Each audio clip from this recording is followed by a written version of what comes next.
Did you tell me that last night? Yeah, but you didn't pay attention. Right. Well, that's why I don't Are you remember. really leaving tonight? Well, I don't know. I got kind of work. Literally last night, or yesterday, I blacked out at the end of the 𝗦𝗵𝗿 contest. I know. And then I woke up. You did scream the C word into the microphone. Yeah, you were out of control. When I woke up, I was talking to 𝗦𝗵cie𝘄 at the Spearmint Rhino.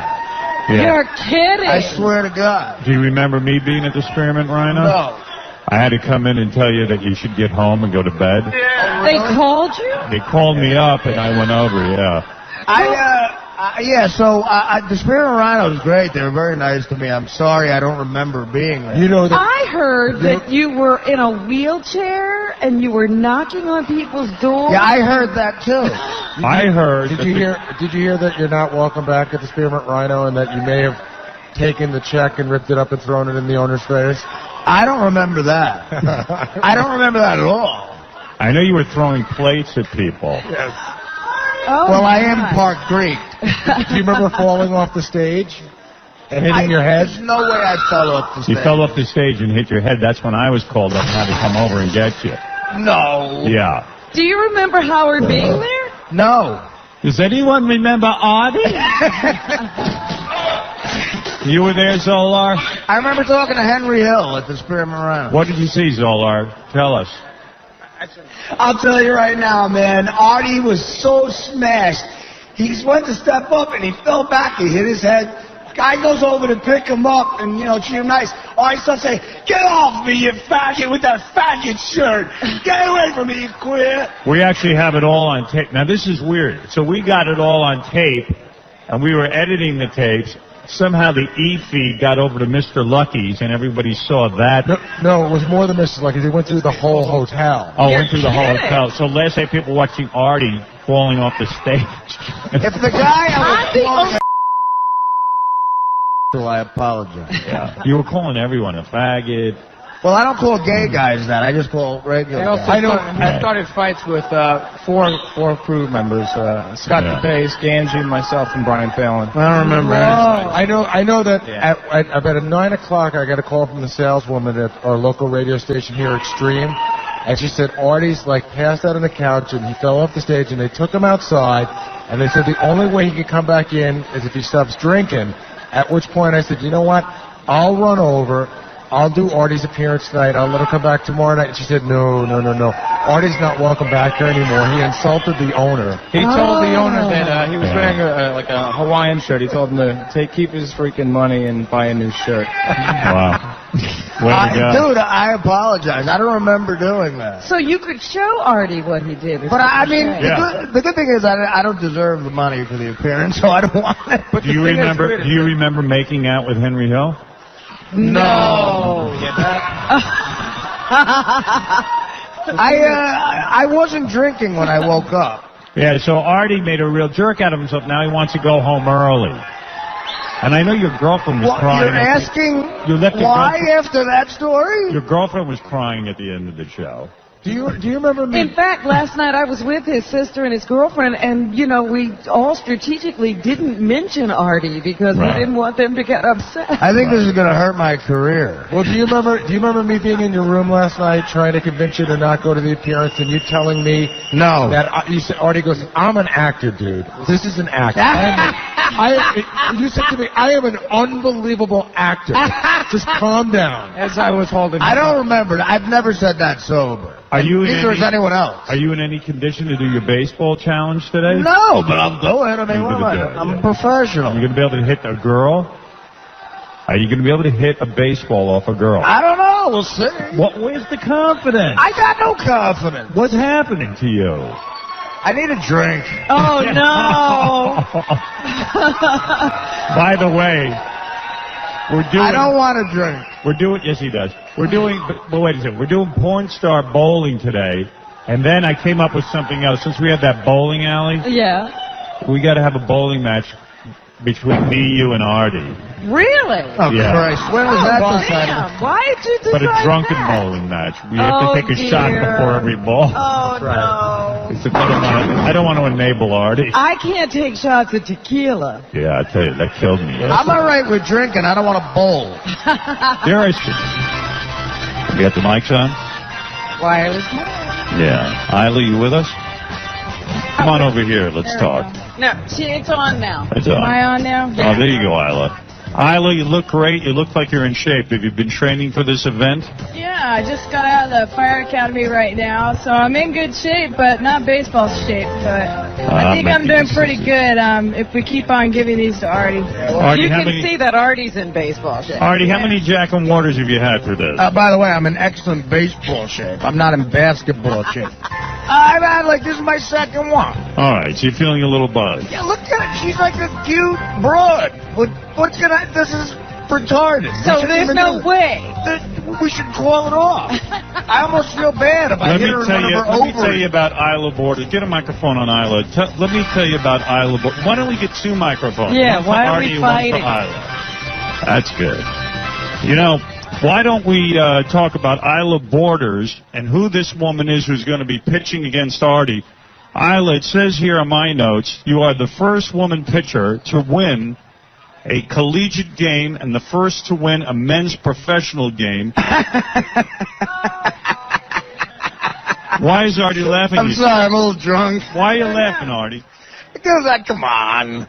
Well, we'll see. That can't be true. We'll just see what happens afterwards. Isla is left-handed. She throws 5 pitches. She cut fastball. Fastball clocked as high as 78 miles per hour. No good? What are you laughing at that for? 70. Should I hit lefty or what? 78. Yeah. 78, that was my thing. I went in there. I'm not an overhead. I don't go throw 90. The ball's going to be moving. I hit my spots. You have control. Okay. Can Artie hit the ball off this woman? What are the rules, actually? What does Artie have to do? Robin, you know in Howard Stern Show fashion, we don't have any rules. Because I really don't even know what I just bet. We don't need no stinking rules. We do have what rules. are the rules? Here's the bottom line. It's a strikeout or a hit. That's the only resolution to this. If she walks him, the count starts again. It's got to end with either her striking him out or Artie getting a hit. We have an umpire calling balls and strikes, and we have 2 line judges on each side.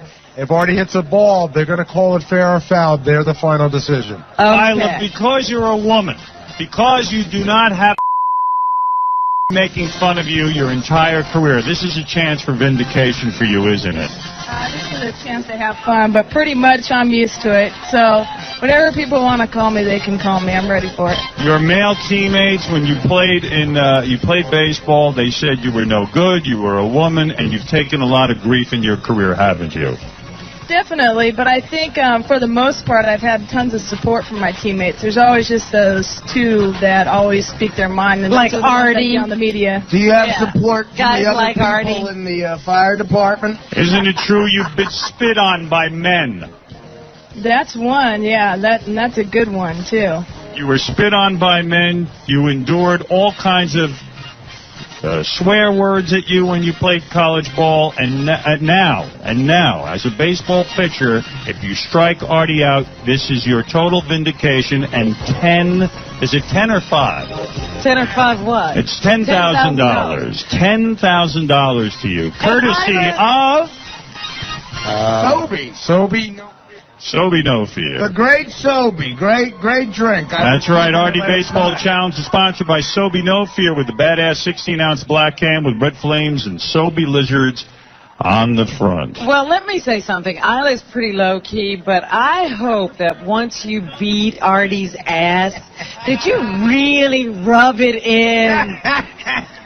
Fans once threw bottles at Isla during a game while she was playing in the Pony League. A fan once took pictures of her in the bathroom at a game. Were you nude? Oh, that's pretty much when you can't take anymore. I was in the restroom just going to the bathroom. Somebody stuck a picture or took a picture of me right underneath there, and that's when You just can't put up with that anymore. I would never do that to her. Artie would never do I would that. just hit a baseball off her. That's what I'm going to do.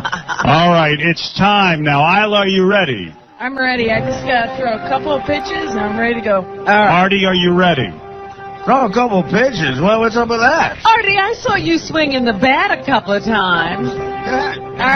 All right, they're going to take the field. Let's turn it over to the great Michael Buffer. Michael Buffer, our announcer, who will do the official announcing for the Artie Baseball Challenge sponsored by Sobe No Fear. Let the games begin. I'll do the play-by-play, Robin. If we can. Let's get ready for a woman to humiliate the fat little bastard known as Artie Lange. Today we'll watch the first woman who pitched and won a professional baseball game humble a Jack Daniels swilling, pizza-eating, dog-hating, and-abusing, hairy-backed, big-belly blowhard from New Jersey. Introducing on the pitcher's mound, the first woman to pitch and win a professional baseball game. A left-hander from La Mirada, California. Sports Illustrated honored her as one of the top 100 female athletes in history. Her game-winning glove and uniform from that winning game now adorn the Baseball Hall of Fame in Cooperstown, New York. She has a cut fastball, curveball, split finger, a screwball, and a fastball that comes close to 80 miles an hour. She had a season where her ERA, earned run average, was just 1.97. She's the woman who broke the all-male domain of Major League Baseball. Ladies and gentlemen, here is Isla Bordes. Michael Buffer introducing Isla Bordes, the great Michael Buffer, of course. He's going to announce the Roy Jones Sr. Antonio Tarver rematch this Saturday night, available on pay-per-view. There you go. And this is going to be a great event. Artie's over sipping Jack and water while he's warming up. That's his warm-up. I want to thank our field umpire, Kelly Gonzalez, who will be out there making sure that Artie's ball goes fair. We have field umpire Gary Gerwig, home plate umpire Eric Gregg, catcher Matt Segoyan, who's going to catch for this great challenge. That's very professional. Yeah, it's very, very professional. I didn't understand one thing Michael said about Isla. I don't know what ERA or any of that stuff is. But. Let's go back to Michael Buffer. And now, ladies and gentlemen, he's in the batter's box. A man that's round and fat as a baseball. He's been in such movies as Lost and Found, Dirty Work, The Fourth Floor. Did I say Dirty Work? Oh, yeah, he was in that Elf movie for about 5 freaking seconds. He was some sort of all-county third baseman in high school, in which he was held back from graduating because he had to go to summer school. He's been arrested for hitting a cop. He's been in rehab for coke. He drinks like a fish. He smokes like a chimney. And when he bets big, and he loses big, and he loses big, and he loses bigger. The man who paid $500 to a Las Vegas hooker that he didn't know was a hooker. Ladies and gentlemen, here is Artie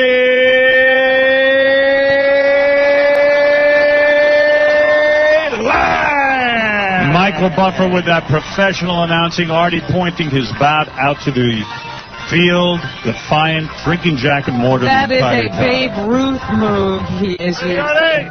Let's hold up a second. Let's make sure Artie's in place. Artie, how are you feeling right now? I just chugged the Jack and water through a straw, so I feel normal. By the way, the umpire calling the balls and strikes, Eric Gregg, is the manager of Chickies and Pete's Cafe with 3 locations in the Philadelphia area. For more information, go to chickieandpete's.com. I just met him before. He's a great guy. Let me check in with Isla. Isla, you feeling confident or are you nervous with this crowd?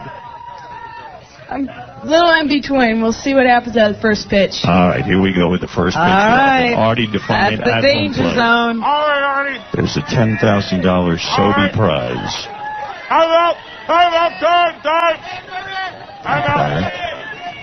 There goes the umpire calling for quiet. All right, here we go. Play ball. We're going. And All right, that's the play ball sound. Isla warming up, and she goes into a wind-up, and she pitches. That's a ball. She threw the first one. It's a ball. Remember, she either strikes him out, or he hit. And they can't be a walk. Second pitch, Isla winding up. Crowd is huge here, and she throws it. Oh, what's that? That's called chin music. That's a strike? She brushed him back. All Brushed him right. back, it was a ball. 2 balls, no strikes. 2 balls, no strikes. As All you know, right, Isla, come on. You can do this. A walk is not good enough. Isla winding up. She looks very good on the mound. A little tight, but That's a ball. that's a ball. 3 balls in a 3 row. balls. 3-0. Artie, what's going on? Are you feeling confident, Artie? I'm out of breath. Already, and you haven't done anything. I haven't swung yet, and I'm out of breath. Nah, this broad got nothing. Is it going too slow for you? Well, I spent a lot of money on a set. I want to make it last a little while. Isla, when are you going to throw a strike? What's happening over there? Well, hopefully this next pitch. We'll What, see. next pitch is going to be a strike. Okay, here we go. All right, there's 3 balls. As you know, Robin, that's just not good enough. No, we can't have him walk. That's not going to work. I'd love to watch this event, but I'm busy watching the girls from the strip club.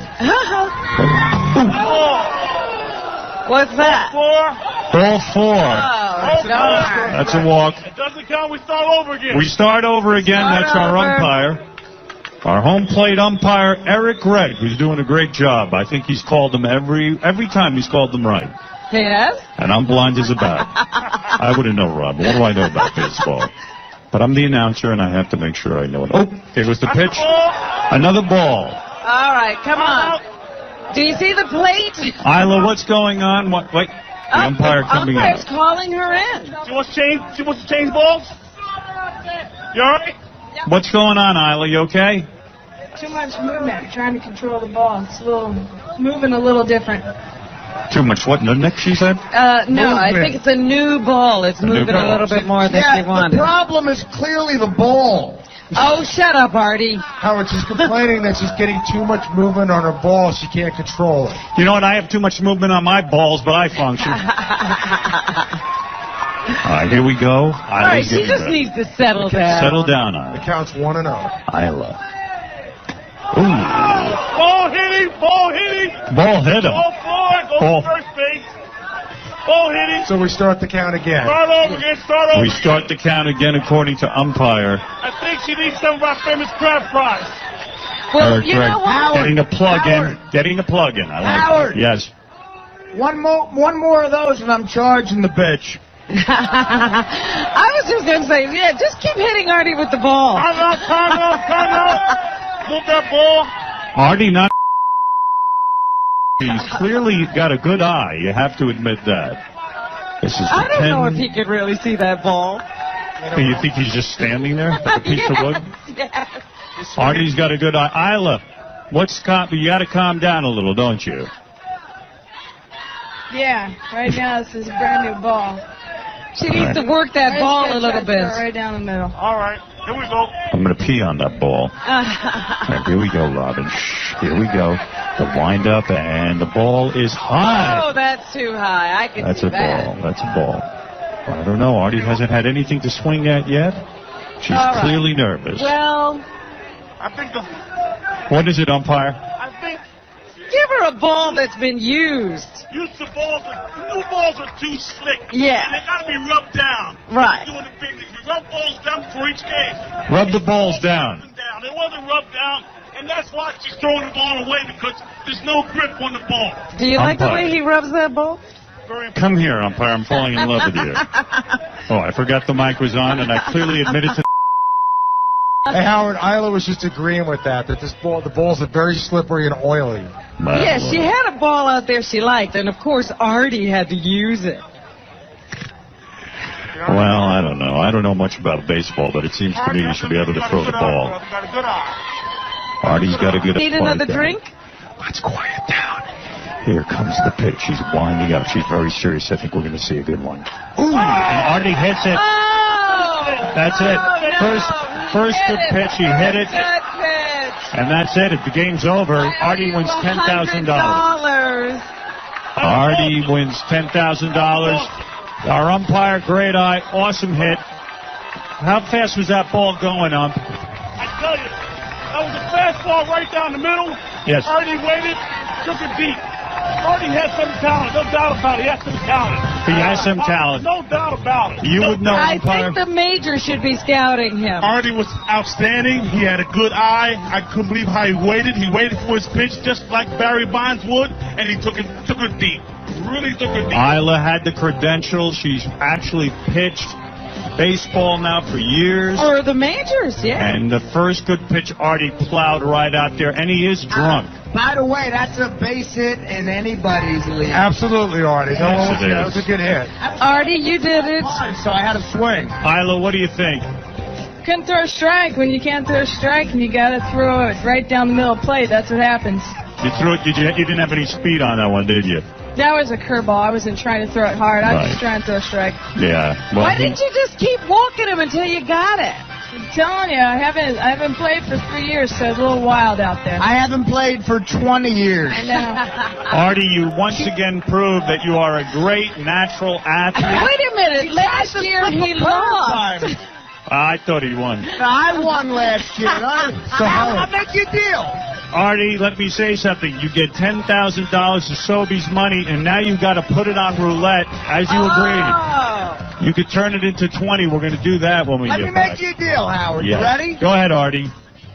If I hit this roulette, Yes. I will have dinner with you tonight in Las Vegas. Great. I'm dead if I hit the 20 G. And will you promise me not to bet away the $20,000? Well, I can't promise that. All right. Well, special thanks for baseball. We have Gorick.com for donating the nets. That's Gourock. Event Center Las Vegas for the batting cage. And they're at www.eclv.com. Sports Chalet in Las Vegas for the rest of the equipment. Thank you, Isla. Hey, that's how it goes. Hey, Great job, hey, Gary, Isla. we got a little money for Isla since you came all the way down here. I do. What do you got? Got $1,000? I do. I have $1,000. All right, $1,000 for Isla just for throwing that pitch. Help out Matt and I. Great catcher. He's in my academy, so everything went good. Okay, real good. And I want to thank everyone. I want to thank all our umpires for doing such a great Yeah, job. we had a great crew out here. Thanks all the fans. Thank you very much. Thanks for everyone, all our friends that are here today. Man, it is beautiful weather outside the Hard Rock Hotel and Casino. Artie triumphant. I'm a little crestfallen. You owe me $100, baby. I want my 100. That's what I want. My umpire is trying to tell me something. Let me see. I know you're busy and you have a hell of a schedule, but anytime you need an umpire, I'll be honored and proud to work for you. You did a great job. You had a good eye on. Like, how often do we need an umpire? We'll need you in about the next 10 years. Try out your beach fight. They're the best in the country. Umpire clearly giving out Yes, plugs. definitely doing commercials for Doing himself. commercials. All Everybody looking for a plug? I'm going to go back to staring at the girls from the Spearmint Rhino, Robin. It's more successful. Yeah. We'll be And I back. lose less money that way. By the way, when we get back, you'll see Artie at the roulette wheel. He's either going to turn that $10,000 into 20 or it's going to go down to 0. We're in Vegas. One big $10,000 bet. We're gambling, and the Freaky Family Feud's coming up as well, and a bunch of other stuff, too. We'll be back right after these words. More to come from Las Vegas at the Hard Rock Hotel and Casino on The Howard Stern Show. 95X.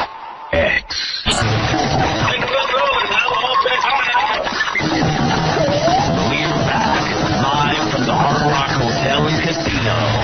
It's Yeah. The Howard Stern Show. All right, we're back. And we just had the Artie Baseball Challenge. Artie will be playing roulette in a couple of minutes with $10,000 of his winnings. Yeah, he's out on the floor in the casino waiting. It's kind of crazy in here. We went out to play baseball, and then Beetlejuice was leaving the stage, and he moved his bowels on the stage in front of everyone. Was that to entertain the crowd, or? Yeah, Beetle, what happened? You moved your bowels on the stage. Well, my bowel was good. Right. It was good. But Beetle, don't you go to the bathroom in your room, not here? No, I went to the bathroom. Weren't you embarrassed to do that in front of everyone? Nah. You're such a small guy. I wonder if your movements are small. But is it small? Nah.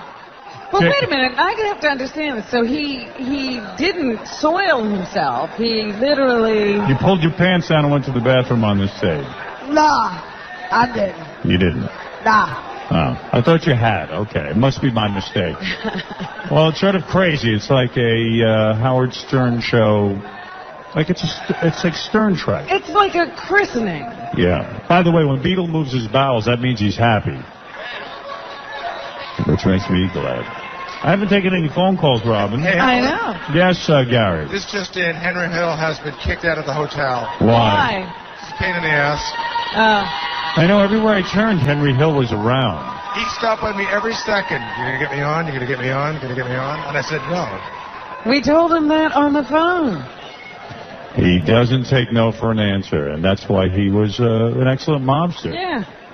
He gave me his book. This is the very first printing.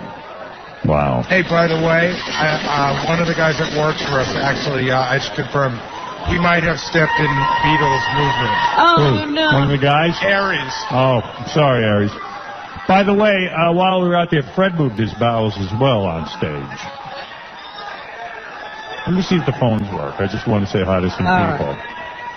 Right. Let's see. Let's go to Rusty. Rusty, you're on the air.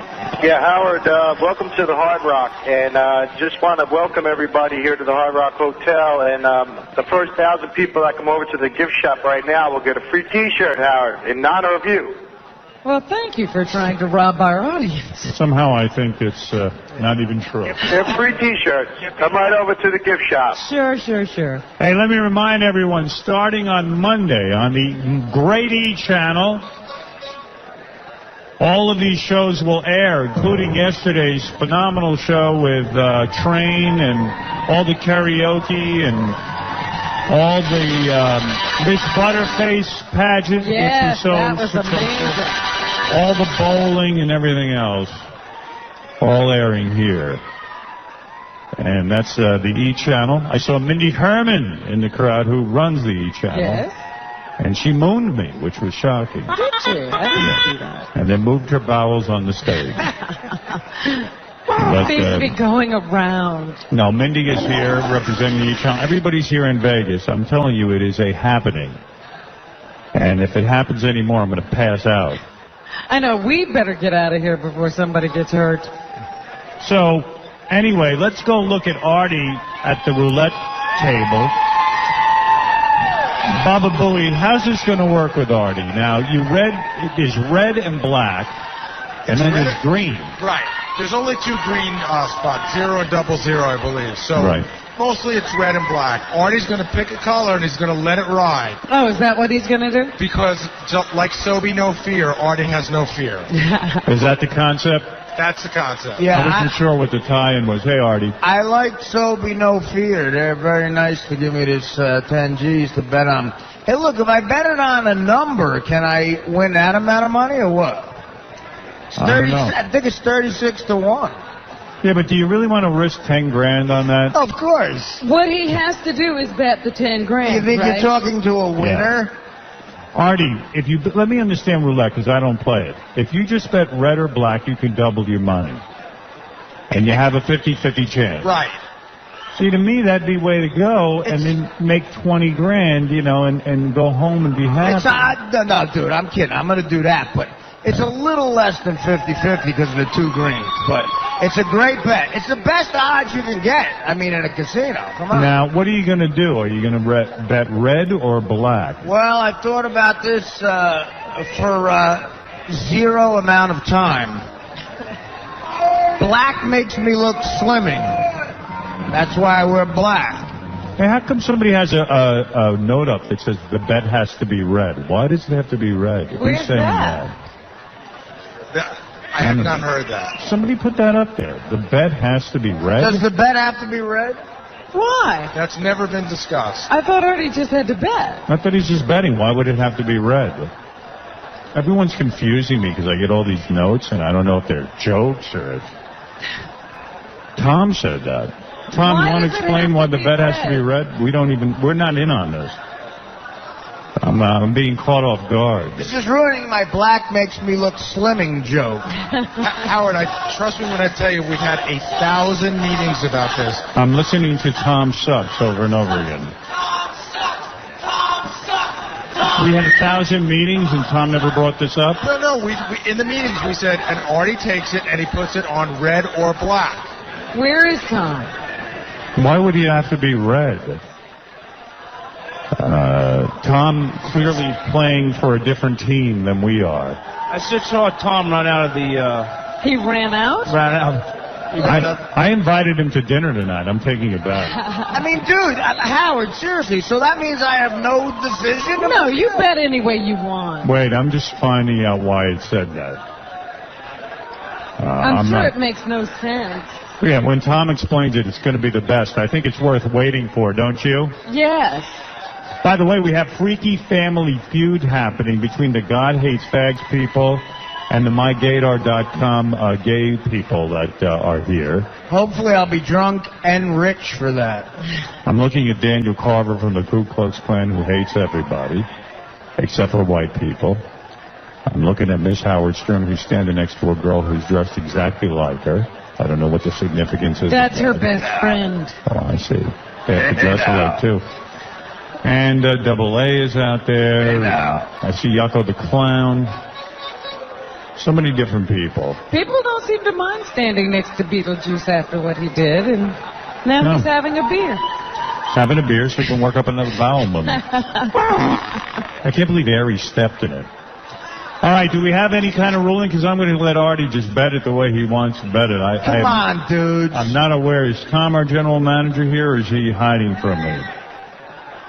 He's nowhere to be found. We can't find him.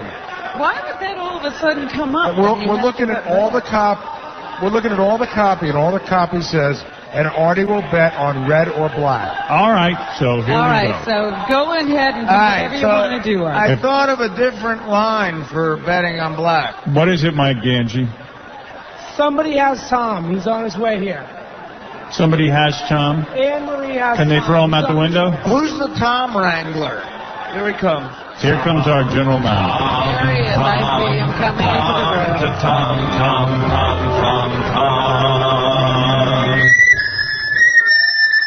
Great sound here. Where is Tom? Here he is. Now, Tom, tell me what's going on here. I just was handed a note 3 seconds ago. We went over the rules 9 million times, and suddenly you're now saying Artie has to bet red? I thought it was supposed to be a red bet. That's what we had originally talked about, because so be red, but it is red or black. I stand. Oh, it is? Yes. Oh, thank See you. what happens when he thinks? Tom, you're not supposed to think. I thought their colors were black and red. I mean, Sobe is awesome. I love Sobe. I stand corrected. All right, so Tom just confused everyone, but it's okay. The note I was handed was false evident. Thank you, Tom, again. I'm always happy to slow the show down. Great job. I could have been into Freaky Feud already. Artie, forgive me for making you live out this horrible moment of suspense. Really? $10,000. You said, is it going to be black or red, or have you changed your mind? Here we go. Here's what I'm thinking. Okay. My favorite person of all time is black. His name is Mickey Rivers. He played center field for the New York Yankees in 1978. So I'm putting it on black for the great Mickey Rivers. Daniel Carver, the Ku Klux Klan, what do you think of that Artie is betting because he loves a black man? Well, it's 50-50 either way he wants to go. Artie's a loser, though. He'll probably lose. I'm not the one with the $2 shirt, Carver. That's Mr. Carver to you. Shut up, you're talking to an Italian. Well, go ahead and spin the wheel and see if you get your money, loser. Daniel Carver says Artie won't win, but Good luck roofing. I'm really hoping for Artie. He's sipping the Jack and Water. He Artie, could slow it use down. a win. He could really use a win here, Howard, folks. After I hit the ball, I'm kicking up the drinking a notch. No, you're not. I'm stopping. I'm cutting you off. I don't care. All right, here we go. There we go. We're already back to yesterday. I know. He's being cut off. Howard, you hear the Artie slur story? Yes. Yeah, the Artie slur has started. There's no Artie slur, 𝗛𝗏𝗏𝗍. Is this number 4, Artie? This is you little bitch. All right, Artie, did you place your bet? I can't really see you. The 10 G's are right in the center of black. Let's do it. All right, here they go. I'm watching the wheel. The dealer's going to spin that wheel, and they put the ball in, and it's going round and round and round and round. I'll call it out as soon as I see it. Artie. And the ball's slowing down a little bit. Takes a hell of a long time. Wait. I'll call it out as soon as I see it. Artie bet black. The ball is spinning too fast to even keep track of. This is for $10,000. I hope he wins. He's on green. He loses. He loses on green. That could not be more perfect for my life. Does that mean you're going home? It's not even. If you go to the game, it's going to take you another... If the game is at midnight, it means you get home at 2 in the morning. It's crazy. Plus, this is the worst time of the year to be watching baseball with all the rain and oh my God. So was A-Rod a hero? I mean, he hit he hit the go-ahead run. Here's the situation with A-Rod. It's now he's Mr. November. The first two games were scary because it looked like he was back to not doing being anything. a shithead. Yeah. He was 0 for 8 with 6 strikeouts, and I was at the game Thursday night. And exactly what you're talking about. I was at the game. I was falling asleep in the 7th inning. It's the World Series. But not only was he 0 for 8 and struck out another 3 times, he looked bad striking out, and he made what I thought should have been an error, and so defensively he fucked up, too. Ooh. I think I saw that. You're talking about in the field. In the field, he made an error. Grounder right at him, and he sort of sidestepped it. It was a tough thing, but A-Rod should catch it. It was like in the first or second inning. Yeah, it was early in the game, and the Phillies scored a run because of it. But the thing about the Yankees is, and again, I get when people complain about them, they buy everybody. So if A-Rod doesn't step up, someone else does. And even though A-Rod had a shit 2 games, the Yankees go into Philly up 2-1. You know, big deal. Right. Then the first game in Philly, A-Rod, gets hit by a pitch, which is a dumb move. Right. They sort of woke up a sleeping giant in a way. Next time he's up, he hits a home run. So it was a big home run. They were down 3-0. That made it 3-2, but that was his only hit of the game.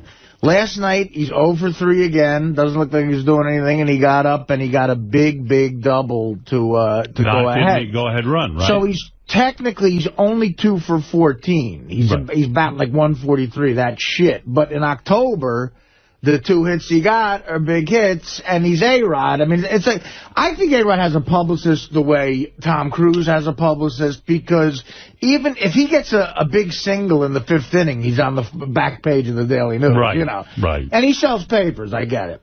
But, so it's weird now. A-Rod's not having a great World Series, but the 2 times he came through were clutch, and hey, that's what you need. I'm happy about it. Again, we're talking. The series ain't over, man.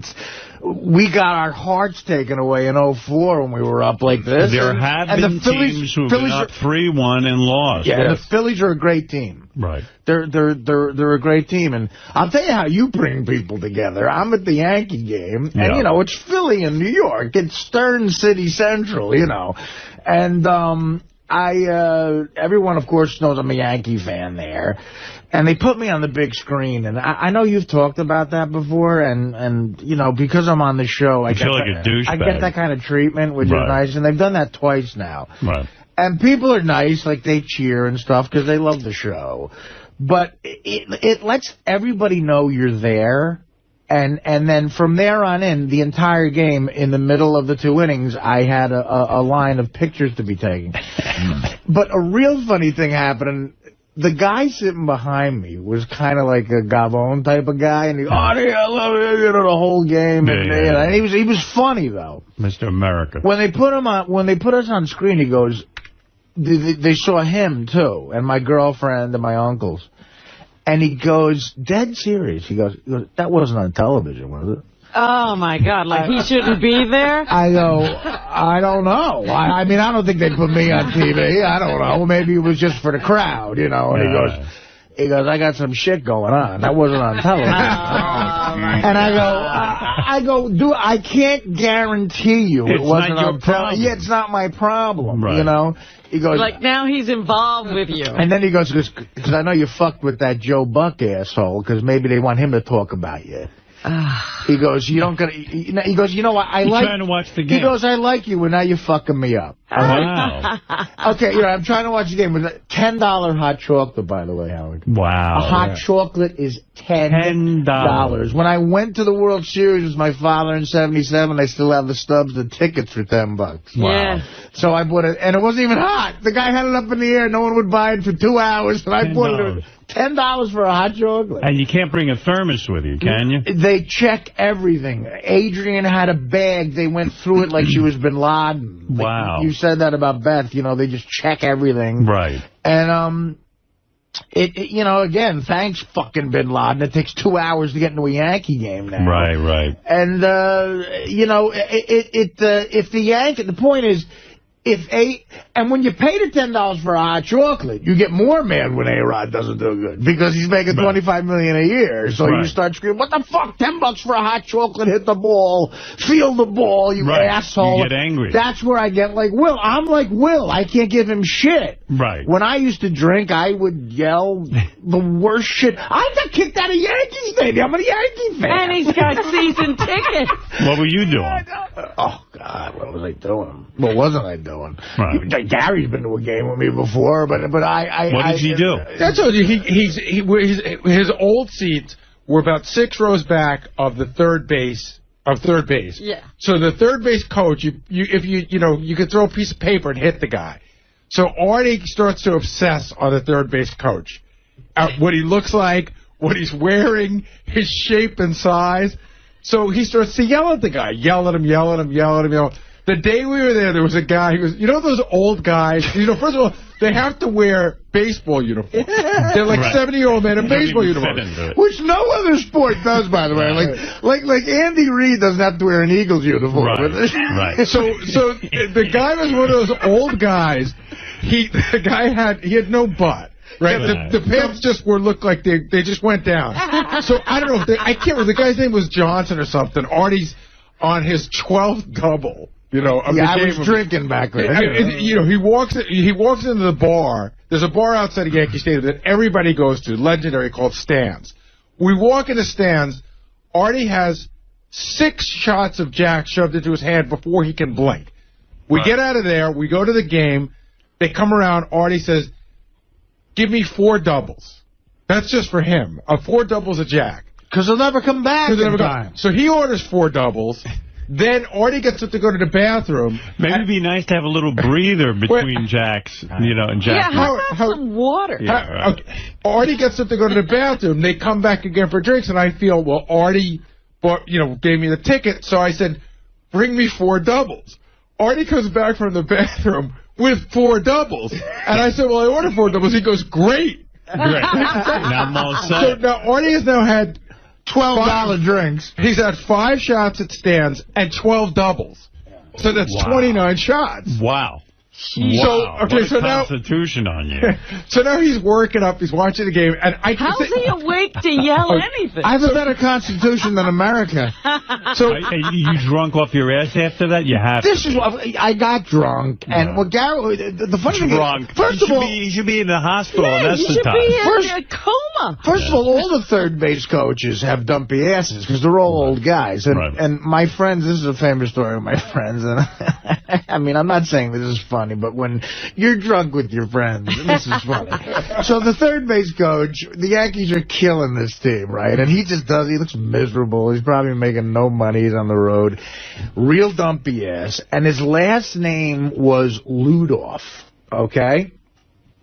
So I'm ossified by the 6th inning. Now, because my seats are 4 rows behind third, he can hear everything I'm saying. So I start going, Ludoff, the third base coach, had a very dumpy ass. And that's all he kept saying was that verse of Ludoff the Red. They threw you out for that? We were throwing up laughing because we were drunk. Right. And then so Mike kept saying, Ludoff has a dumpy ass. And the guy came over and said, you have to listen. We know you're a Yankee fan. Ludoff. No. Usher. Oh, okay. You can't say dumpy ass. There's kids here. Right. And again, when I was a kid, I remember a guy asking me to hold his beer while he rolled a joint. You know, times are different. Yeah, but I do remember going to games with my dad, and they would be drunk guys sitting next to Artie. And it scared. No, but it scared me. You know, I remember it was scary because there were old guys, like, they smell like liquor and they're just, like, getting crazy. That's what the usher is trying to do. Get this Did you very say to the scary usher, man to quiet down. Did you say to the usher, can I sing Ludoff has a dumpy butt? Well, because everything, one of my friends, the funniest and rudest thing I've ever seen before is playing the Blue Jays about 1982. It's a man with his 16-year-old daughter and his 10-year-old son. Now, the son has a little Blue Jay shirt on. There's an upper deck at Yankee Stadium. And a ball and a glove to catch a ball, which will never come to us. Right. And so the Blue Jays score a run, and my friend is he's like Will and me. Yeah, we all had bets on the game. And he's fucking pissed off because the Blue Jays go ahead by 2 runs. The kid's going, yay, yay, yay. And he's sitting next to his 16-year-old sister. And my buddy goes, hey, Blue Jay kid. That's what he called him. He goes, hey, Blue Jay kid. And finally the kid turns around and be like, yeah, like with my buddy goes, I can't even. What did he say? My buddy goes, your buddy. I fucked your sister last night. Was your child? God. How old? It was. She was 16, I think. I don't know what she was. She was an adult. I hope they threw you out. The father hears it. Oh, boy. So now he turns around and goes, what the fuck did you just say? What the fuck? My buddy goes, I said I fucked your daughter last night. Oh, so now it was our fault. Yeah. You think? Really? So the guy swings, me and my 2 buddies swing, and then we got thrown out. Well, yeah. But, yeah, now that should happen. Wow. That was bad. That's bad. She Somebody said that to one of your kids? You fucking no. Believe me, I would. You don't even have kids and you would go nuts. I saw, again, the stuff you see your father do. I saw a guy threw a beer bottle at me once. Wow. And I saw my father... You talk about therapy. I saw my father pull a guy through his car window. And like literally, like... Well, he's like, right. The guy cut us off, and my old man, we were coming back from sleigh ride. And I'll never forget it. We're like one of those $3 sleds going down a main drag. And it was like 1978, so they all looked like they were in the Eagles or something. And they threw a Bud bottle at me. Wow. And said, fuck you. And my father fucking just chased them, cut them off, ran and punched through the window. Broke the glass of the window. So there you go. And pulled the kid out. I didn't say it. My friend said it. I would never say that to I really would never say that to a kid.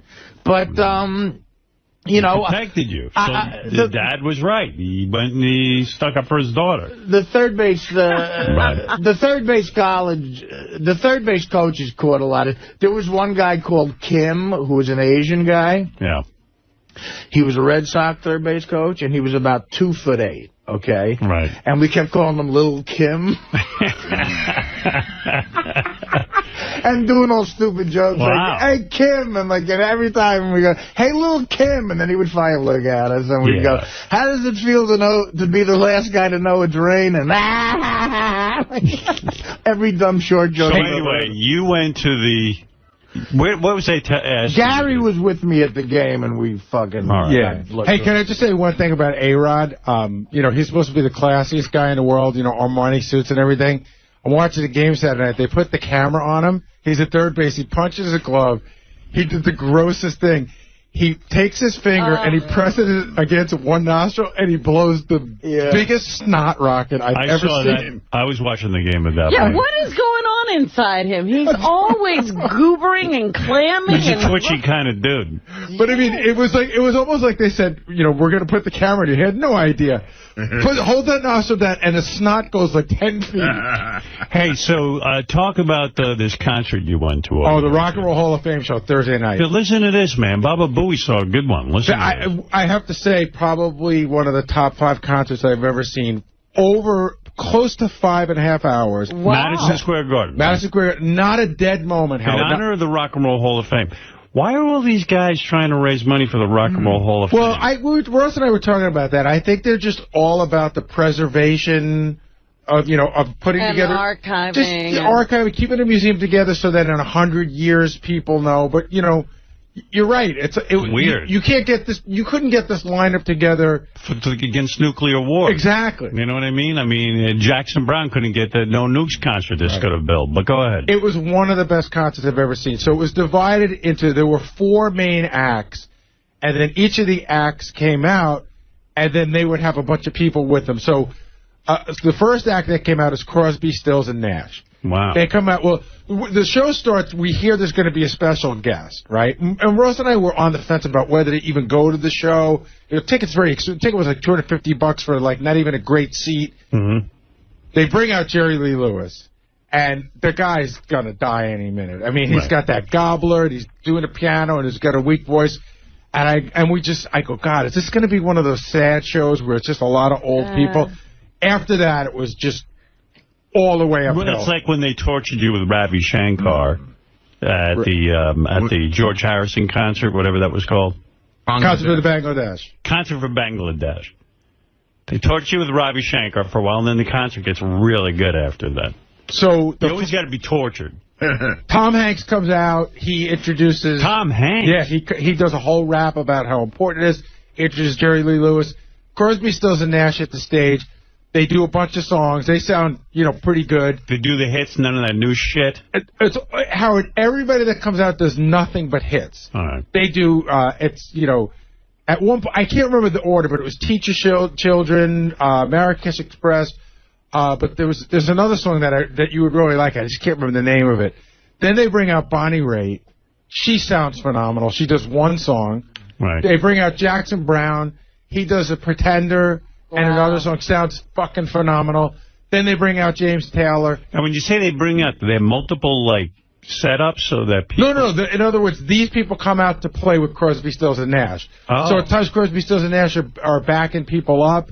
Go ahead. And so then James Taylor comes out. So that whole thing takes like an hour. Wow. And that's great. That would be enough for me. That's great. Yeah, that's a concert right there. Yeah. The second person out, it takes 5 minutes to switch the stage. Really? To change. Second person out is Paul Simon. He comes out, does a bunch of his solo stuff, and then he brings out, because now he's, like, Crosby, Stills, and Nash were representing, like, the West Coast. They were doing themes, right? So now Paul Simon's representing New York. He does a bunch of his solo songs. Then they bring out Little Anthony and the Imperials, and I go, 6 guys in their 70s. They do one song, a cappella, sound phenomenal. And it's great. I'm like, I like Little Anthony and the Imperials. They're, you know, they don't overstay their welcome. They're great. Right. I forget who, you know, I'm leaving out a bunch of names, but inevitably he brings out Garfunkel. And they sing together, and they are phenomenal, Howard. They are. Phenomenal. I mean, they both sound great together, and it almost makes you think, like, why don't they play together more? Because Paul can't stand art. I wonder. I mean, you know, they got together for this, but it's almost like it's their duty to sing together at least every 5 years because they're that good. Wow. Then a little bit of In other words, when Simon's doing his solo stuff, it's not half as good as when he's with Garfunkel. It's good, but the Simon and Garfunkel stuff is iconic, and they just sound great doing it. Listening to them, I thought to myself, they could get together tomorrow and write a bunch of new songs, and it would probably sound great. I don't know if they'd be great songs, right? But they're still in that great a form. Go ahead. Take a little bit of time. Okay, a little bit of technical difficulty, 20 minutes. Stevie Wonder comes out, and he's great. And I can't even remember, at one point, John Legend came out, and they did a couple of Michael Jackson songs, because that's representing sort of the soul, Motown part. And again, I'm leaving people out that came in and out. Then he's done after his 45 minutes. Springsteen comes out. Wow. And Springsteen just won't leave. I saw that the show was supposed to be over at 11:47. So there was like a 20-minute, delay. I left at 1:30. They were doing the last song, 1:30 in the morning. So how long was Springsteen on? Springsteen was on. He did his songs. He brought out Sam from Sam and Dave, right? Right. They did 2 songs together. Again, I hate it when guys get together, do the old songs. Sounded phenomenal. They did Hold On, I'm Coming and Soul Man. And Was Bruce on for 2 hours? Bruce was on for an hour 45. It sounded great. Then, when you think there's nothing left, Bruce does this whole rap about, New York and Long Island, New Jersey and Long Island used to be connected, and now we're going to connect it again. Billy Joel comes out. Wow. And then they do a bunch of songs together. I mean, it was a phenomenal show. Wow. What time did you get out of there? I left at 1:25. I got home at almost 3 in the morning. Wow. Jesus. That's some show. But I never, unbelievable. I never sat there at any time and looked at my watch and go, oh, my God, this is boring. Or you're just having a great time the whole time. Because nobody stayed on long enough to bother you. Wow. Wow. Who'd you go with? Ross. And is that when you went to dinner with him? Yeah, we went to dinner before. Listen to this. Gary comes in this morning and says to me, I'm never going to dinner with Ross again. I go, what happened? I figured it was behavioral. But it wasn't. Tell that story. Russ always knows where, the cool restaurants are and good stuff. He says, he knows I love sushi. He loves sushi. So he says, let's get sushi. I know this place. He goes, really good. A little pricey, but, really, really good. So we go to the restaurant, and it's not like a huge fancy restaurant. It's a little tiny restaurant. We go and we sit at the sushi bar. Right. You're not even at a table. Not at a table. The waitress comes over, and we have to give our likes and dislikes. His goes on for an hour. Mine's 2 seconds. Right. I said, I'd rather have sashimi. He'd rather have sushi. Russ, I don't eat this. I don't eat that. Whatever. So they just start bringing food out. The sushi chef puts some food in front of you. Well, you don't have to order. You don't order. I love that. Okay. So I said to him at some point, how does this work? And he goes, well, it's like a round. It's almost like a X-course dinner, whatever. So we order a very small bottle of sake and a couple of appetizers, and that's it. So the bill's coming. I said, what do you figure? $200 between the two of us? He goes, no, it's a little bit pricier than that. He goes, probably $250, $260. They put the bill down. I open it up. Before tip, it's $4.85. What did you eat? Let me tell you something. That's insanity. Yeah. It's sushi. First of all, where's he getting this money from? Well, he wasn't expecting this either. He said he'd eaten there a couple of weeks before. Yeah. And it wasn't anything like that. That's more than pricey. So what drove it up? Is the sake? No. It wasn't the sake. The sake wasn't. We saw the price of the sake. How much was the sake?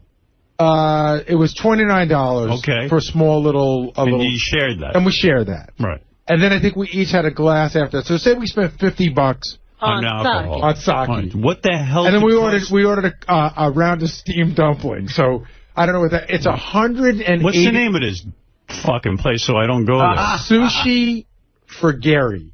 Sushi for Gary. Gary, Geri. Sushi Maybe that's what it says. Sushi for Gary. It was Gary Sushi. He owns Sushi for Fa. It was $180 each just to sit at the sushi bar. And then I think when it was done, Ross ordered an extra thing. So it's $360, another $50, $410. I don't know. It was $480, and then we had to leave a tip. So it was in essence. What'd you leave for a tip on that?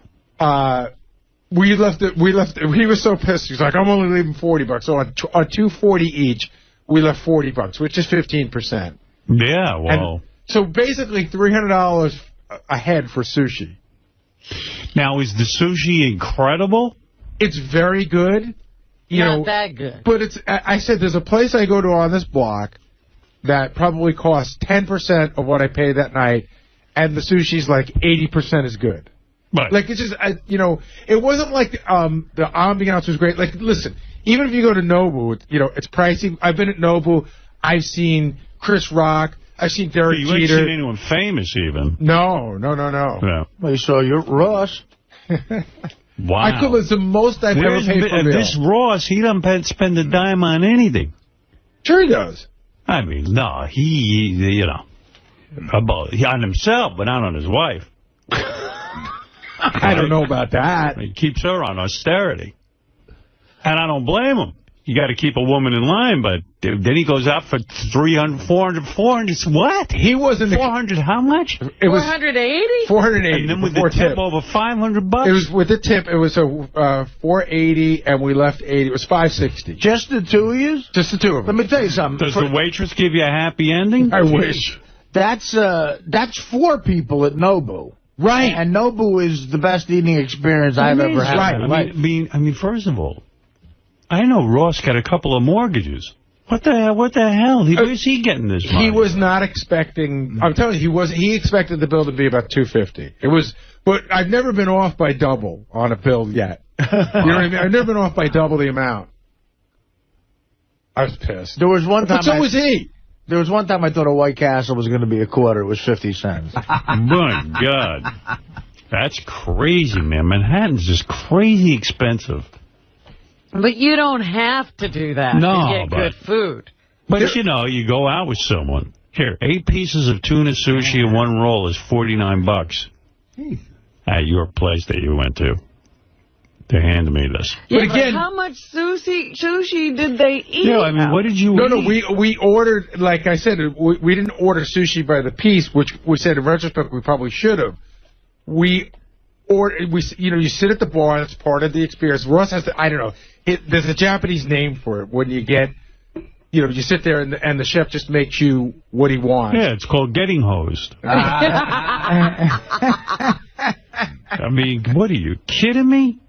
$500 for 2 guys, and you didn't even have alcohol? I mean, except for a small bottle of sake? It was a 20, and that was the cheapest bottle of sake on the menu. No wine. No. Right.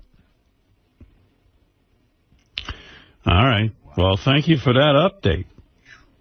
Well, Rock and Roll Hall of Fame, one of the best concerts I've ever seen. It sounds it. The Friday night show. It's almost too long. But it wasn't. That's what I'm saying. To me, it is. I couldn't stay awake. I'd be gone. I would miss Bruce Springsteen. The Friday night show was Aretha Franklin, U2, and Metallica. And I know some people who went, they said it was good, but I don't know if it was as good as that. Oh. What's that? This is where night 2 was. Let's see, Aretha Franklin, Annie Lennox, Lenny Kravitz, Jeff Beck. You already got the better show. Yeah, Jeff Beck was at the show that I was at too, but that was great too. Instead of like listening to some Jeff Beck shit, he came out. Oh, he played guitar on Superstition with Stevie Wonder. All right, that I could handle. Because if he starts going into those instrumentals, I'm out the door. And I got I can't remember. Is B.B. King still alive? Yeah. Jeff Beck has one hit that I know. What is it? Is that because we've ended his lovers? Yes, because we've ended his lovers. I always thought Freeway Jam was way I thought Freeway Jam. What's the Crosby? Uh-oh, Chaz Bono here to talk to you. Robin, is Chaz Bono? 4 inches is fine. Chaz Bono, I just got done shitting at the Port Authority. Ever since you took the most manly man. male hormones, you're the manliest guy ever. I understand Artie Lange is teaching you how to be a man. Oh, yes, Artie's my manager now. I'm the new star of the next season of Ice Road Truckers. Well, Sonny, your father is gone. I guess Artie's kind of the surrogate father to take you. Yeah, you need a male role model. Yes, the family was minus 1 cock. Right. I'm bringing one in. Right. Well, let me tell you something, Chaz. Your voice is changing, and you're growing facial hair. And You got to shave once a week. and I understand Artie's teaching you how to grow back hair. It's going wonderfully. Yeah. And you sound fabulous. You sound very masculine. Artie just shaved the Yankee symbol in my back. Well, you're super. Chaz, I didn't get to play you the... We're going to get thrown out of Yankee Stadium this weekend. Yeah, you didn't get to play the clips. Are you going to beat up some women at Yankee Stadium? I'm going to jump on a woman's back for wearing a faggot shirt. Wow. Man. Chaz, you've really become a man. I'm hanging out with Will Murray quite a bit as well. Let's see. Chaz Bono. Oh, Chaz won't talk about what's below his waist. Because as far as I can tell, they can't make a fake penis. And does she talk about the fact that she got the breast lopped off? That she'll talk about, yeah. Yeah, that's fine. Here, this is the real Chaz. Chaz has been going through hormone therapy and has undergone surgery to remove his breasts. Do you have to undergo further surgery or surgeries to complete the process? And that's really a kind of a personal decision, and I don't really feel, comfortable talking about anything below the waist. So I'm going to... That's got to be a nightmare. So she sounds like an effeminate man. My pussy is off limits. I should have teabagged that bitch. Excuse me, Mary Hart. I prefer not to talk about my pussy. I mean, cock. Instead of talking about my pussy, Mary, how about a blumpkin? By the way, tell the people I'm shitting during the interview. And a porta-john. Just keep that private for now. Fair enough. Actually, I was going to walk in the door and tease you about all of these years referring to you as her. I know. And now it's him. But sitting here talking with you, Chaz, it's going to be much easier to walk out the door and always, from here on, refer to you as him. Well, that's good. Thank you. Appreciate it. Bottom line, what's the most important thing about this for you? The most important thing about this for me is that my outsides are finally starting to match my insides. And he's not acting like a guy, but he still sounds like kind of a feminine guy. He sounds like an effeminate guy. He's like, thank you. What does that mean? He should be like, you're funny. I should rape you. Yes, I'm changing my name to Leonard Marshall.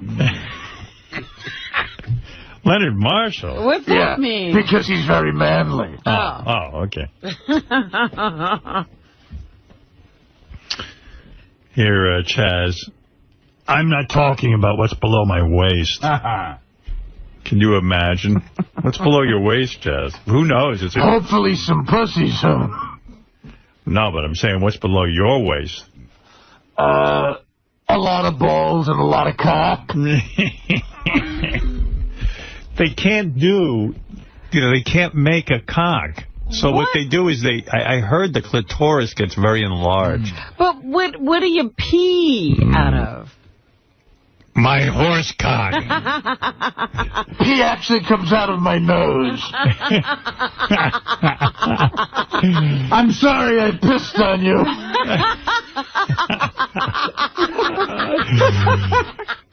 Here, Chad. If I look at the sun too long, I piss out of my nose. So your plumbing's all screwed up. Yeah, there's been some side effects. There was some rewiring. They told me the operation had some side effects. I said, like what? They said, well, like you might become a dude. They actually took a beer can and molded a cock out of it. It's a combination of a dick and a pussy. It's called a dussy. Here's Chaz.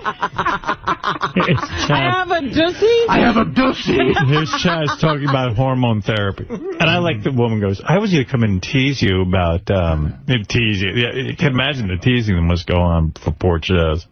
I'm going to tease you. Yeah, if you teased me, by the way, I would have shoved you up the chimney. Chopped you up and buried you in a wall. Yeah, Mary. Nice fucking legs. I wish I had those, so I'll just take them. As part of his transition, Chaz undergoes hormone therapy, which includes testosterone. The hormones have clearly changed your voice. Was that something that was a real adjustment for you? You know, it does it in stages. So, no. To measure the change, listen to this interview from 2002. I didn't have a lot of outlets, and I didn't have anybody else to talk to. Sounds the same. Through this. I'm literally going through puberty. I get to experience puberty the way that I should have, and the way that I wanted to. Are you growing a beard, Chaz? Do you shave? I shave about once a week now. So why it's not, shave? Certainly not thick. It kind of started to come in like just like peach fuzz, you know, and so it's kind of. Was that kind of a thrill for you? Oh my God, yeah. Must have been. It was great. This is great. Yeah. You know, I always wanted to shave. What effects have the hormone treatment had on you? It lowered my voice. I'm growing hair on my teeth. I'm having a bar mitzvah.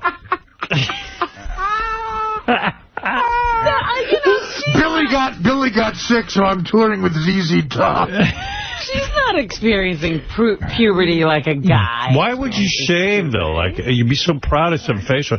It's probably coming in patches. In fact, I have a mustache like Zorro. My new nickname amongst the guys is Gene Shalit. Oh, you got a big Gene Shalit mustache. I do, and I'm reviewing movies for no reason.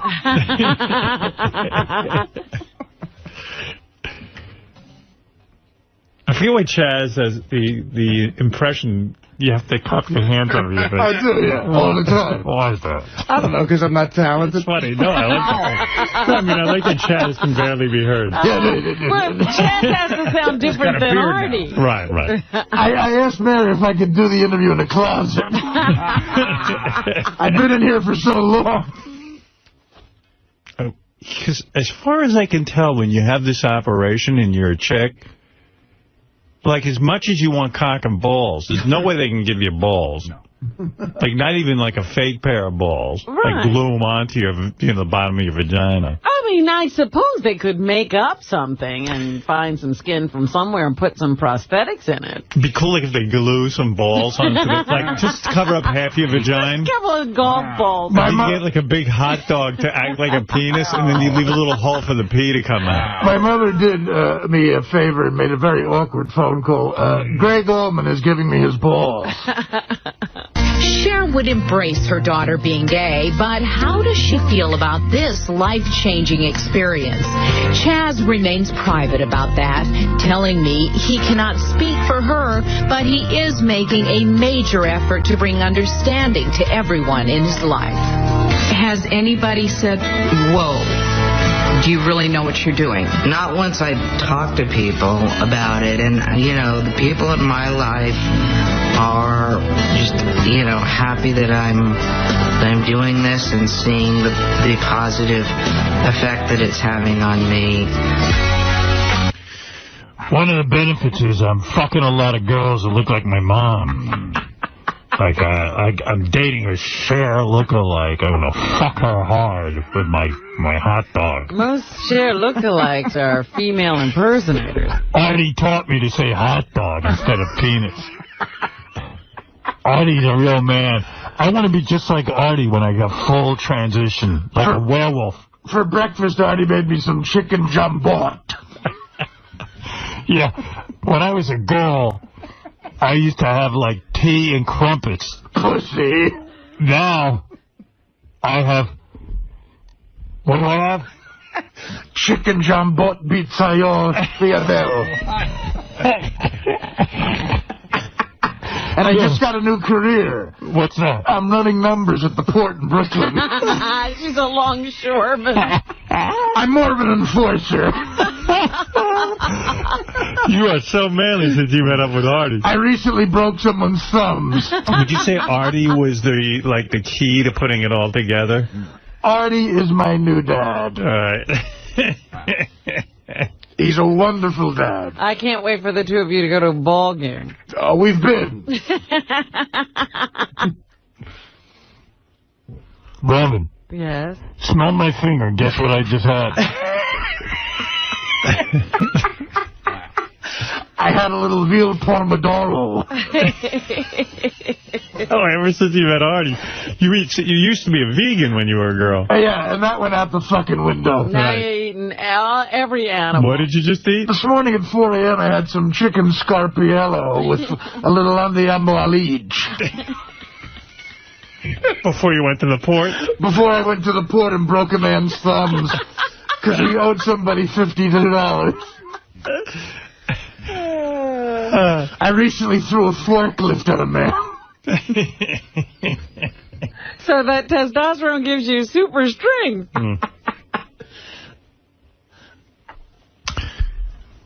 Yeah. Picking up forklifts. Picked it up, my pussy started to bleed.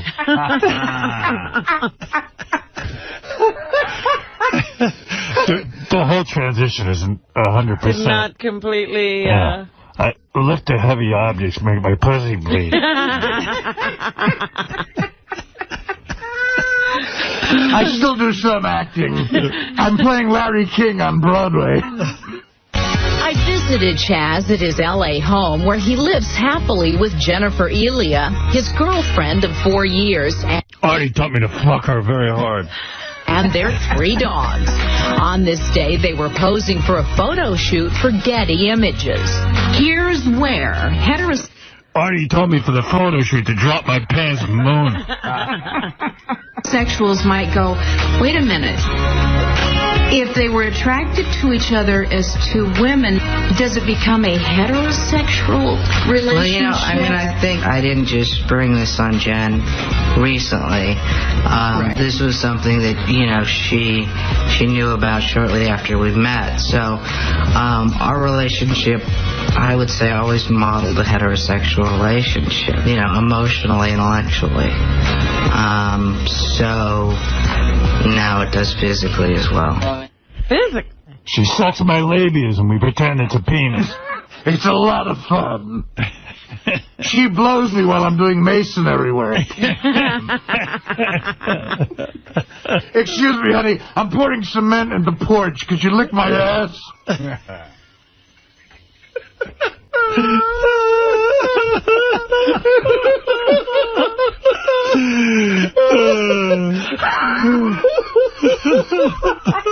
Honey, very sad. Honey, while I'm breaking a man's thumbs, could you give me a rusty trombone? Do you think that one day she'll get to a point where she's like, this isn't all it's cracked up to be? I think she's almost there. If it wasn't for Artie helping her through this. If it wasn't for Artie and his compassion, I think I'd kill myself. Now that I know when you were a girl, you would go to the bathroom, close the door, and if you took a dump, you'd do a courtesy flush. What do you do now? Well, now I just don't flush. You don't flush at all. When's the last time you flushed? The last time I flushed was 1988. Smells like a zoo in there. You got a big pile of shit coming. A big pile of shit. Artie taught you that? Yeah. Well, now I never flush because the toilet at the Port Authority doesn't work. I leave my mother's mansion to go shit at Union Station. That's what a man would do. Well, you've learned a lot, I'll tell you that, man. You're so manly. You're more manly than anyone I know. I'll tell you that. You're shitting. And yeah, why even intoxicating? Yeah, that was pretty good. Well, I feel guilty because the investors in Beer League, now in hindsight, I should have done this. They begged me to have you play an umpire. And I'm sorry, man. I made that decision for you. You didn't even bother to ask. Yeah. I was presumptuous and said no. You're no bro. You're right. All right. Let me thing a bro could do. Let me play a couple of things here. These are various voicemails that have come in. Here we go. All right. So I got this voicemail, and first I got upset. Because Wendy's crying because she can't find her cat. Oh, jeez. But within 2 seconds, she converts that into, I need an Xbox. And you are an asshole. Right. And then 2 seconds later, Richard had a voicemail with her singing. Oh. So she goes from one... Yeah. mood to another very quickly. So sounds retarded. Here's the Wendy side. That's the beauty of being retarded. Yeah, Will, is there any way you could call me back in the morning or something? Because I really can't sleep at night. I've been worrying about Tigger. Tigger's missing. This is the 20th day. And I don't know what to do anymore.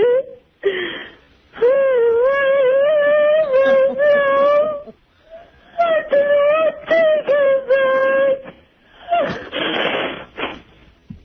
And what's worse, my friends keep pressuring me, asking me if I ever got my Xbox 360. I don't know.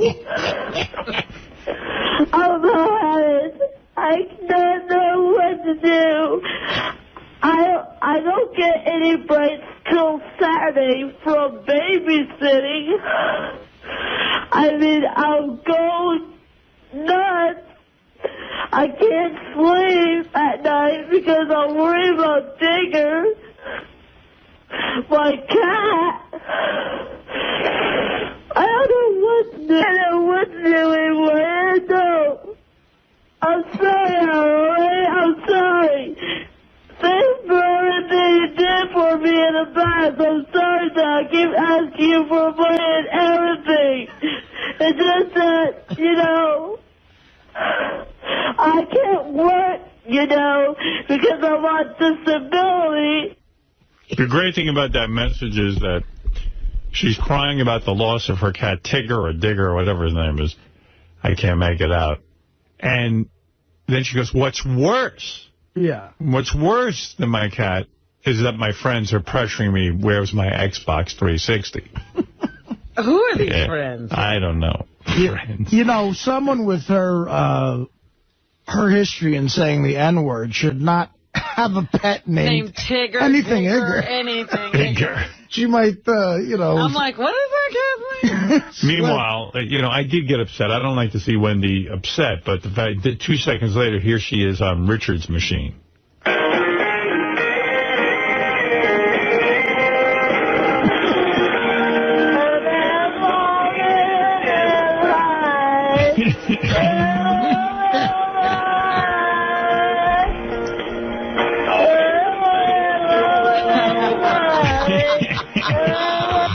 You get the idea. She's already forgotten the cat, forgotten the Xbox. She's happy again. There you go.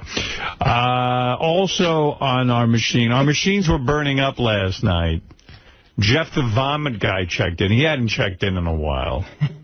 Here is his disturbing message of the day. Jeff the Vomit guy who enjoys having women vomit on him. Will Murray, this is Jeff Levy. I had an idea. I just got home from the city. It's 4:30 on an early Sunday morning. This is the one day of the week where I take my sojourn around the bar scene of the Lower East Village, checking out girls coming out of the bar, potentially feeling nauseous and throwing up from drinking too much alcohol consumption, okay? Sometimes I get lucky. Other times, it's like looking for a needle in a haystack. How would, someone from the Howard Stern page, how would they like to do like a story on my life? I could say I'm like some 50-year-old sad sack individual who lives his life just for watching girls vomiting, has no real other career, no real other interests. Just, would it be too unbelievable to be true? In other words, would it be so far-fetched that no one would buy it? I think it would make for a good human interest story. There's some guy out there who lives his life of vomit to see a hot chick vomiting when no one else feels she's attractive of vomiting. And I think it's the most erotic thing to see someone do a Roman shower, spew forth all that liquidy, chunky vomit onto the streets of New York City. Basically, I'm standing there getting an erection inside my pants, okay? That's the only way yours truly can get turned on, by seeing a girl vomit. How about somebody doing a story on that? making it known to Howard. Surely, if I have that puke fetish, there must be some girls out there who have that type of fetish, too. A creepy Jeff Levy standing outside bars waiting for girls to puke. Right. Could you imagine? I mean, you gotta love Yeah, that but, guy. when you think of it, I guess, he's right. That's where you have to go. Yeah. Thank you for... Please hold while I transfer your call. Hello, the bulimic. How can I help you? Chef Levy. Sheriff Levy? Chef Levy. Jeff Levy. I'm a vomit lover. What does that mean? I'm into emetophilia. I like girls getting sick. Could you help me with that? No, I can't. You want to get involved to help people who are sick. Seeing girls vomit, I get turned on. Okay, I'm ending the call now. This is inappropriate. That's what I like. That's what I want to be a part of. Bulimic. Can I help you? I'm a vomit lover. That is something I am not going to talk to you about. Can you help me with that? What is it that you need help with, Jeff? But do girls like to get sick? Maybe bulimic chicks. No, they don't like to get sick. Seeing girls vomit, I get turned on. Off the mark. But the question is, are any girls out there willing to accept the likes of me, a 49-year-old man who doesn't have a career, who's out of work, doesn't make much money, obviously, and just likes what he likes? And I think I would need to find a girl who has shares that same fetish. No. No. There is nobody here who can help you. I like to stick their fingers down their throat in an erotic way, and I get a hard-on from it. First of all, nobody likes to stick their fingers down their throat. Second of all, you have really offended me personally. Can Howard Stern help me with that? Sir, you are an asshole. Now that's putting it succinctly. She got it on the money the first time. He is an asshole. Well done. Also on our voicemail, Crazy Alice was just going berserk about Will peeing in the toilet, not flushing. Oh. And she's, I think, upset with us for making fun of that. And I don't even, you know what? Wait a minute, I don't understand. You know why you don't understand? You tell me what she's saying. Okay. If you can decipher what the hell she's screaming about. I've become pretty good at Crazy Alice. Speak, let me try. You will not be able to do it. All right, I'll try. I will. I'm glad you're defending yourself, because you're not the only one that pissed in that fucking toilet. And I get other guys piss all over too, but it gets my kicks. I get my kicks off when Robert go in there, see the piss. She has to flush it down. When she throw it in the face, buying expensive boats she don't ride, 3 homes ain't for 1 coon. Punish those rich people. We'll punish them. Because I go in a public toilet, the bitches leave shit in the toilet and piss all over the floor. So men's not going on this ghost, gay, cocksucking, faggot ramp. You know what really goes? You sucking dick for a living, faggot ramp. Yeah, I said faggot, Artie, faggot, okay? Ramp, you a ghost with your bare face, faggot. Bye. Yeah, I mean, I was with her for a while, but it just completely disintegrated. Yeah, I don't know. She went off the rails. Yeah, she really did. Hey, you know, and then you don't know what she was talking about, did you? Well, she started off saying Will is wrong for doing it, but then she liked because I had to go in there and see it, and I'm a rich person, you have and a boat and 3 houses. I can't ride in 3 houses, and she likes that idea. But then she went off on Ralph, and I don't know why. Now, how did he work his way into there? Okay, best tape of the day, though. Best tape of the day. So you announced the other day that Gary Coleman from Different Strokes, the little black kid who never grew up, you know, who stayed a midget. You saw that in the paper. What, yeah, 8 or 9? 4'8", something like that. He finally got married. He'd never been with a woman. Found a woman, married her. 22-year-old. 22 years old. I saw a picture of him in the paper. It's extraordinary. Yeah, it's extraordinary. And now Inside Edition has the first exclusive interview. They've been married for months. They got away with it. Nobody knew about it.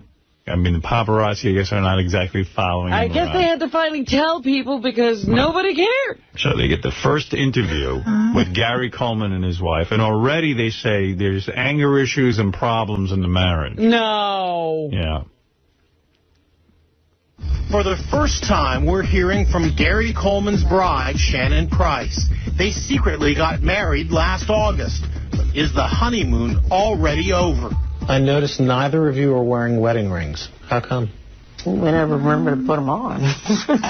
Yeah, and I'm a little skeptic because I don't want to lose it. In this Inside Edition exclusive, Gary and Shannon speak for the first time about their volatile and stormy relationship. Yeah, things get he does. Like what? Chairs. The printer today. Yeah. They revealed that just hours before we arrived for the interview, there was a blowout. He threw the printer today? Yeah, I threw the printer because my agent wanted to send me a fax, and it wouldn't fax. And she was upset at me over something that I had done. So did he make up? No. Not yet. No. It's okay. I'm kind of used to it by now. Good Recently, Lord. someone called the cops when they saw them fighting, and Gary was cited for disorderly conduct and sent to anger management class. Did it help? No. No. Have you ever been worried for your safety? A lot, yes. I have 3 dachshunds as well, and I worry about them too. Jeez. God. Why are you worried about them? Because he doesn't like them. That doesn't mean I'm going to kill them.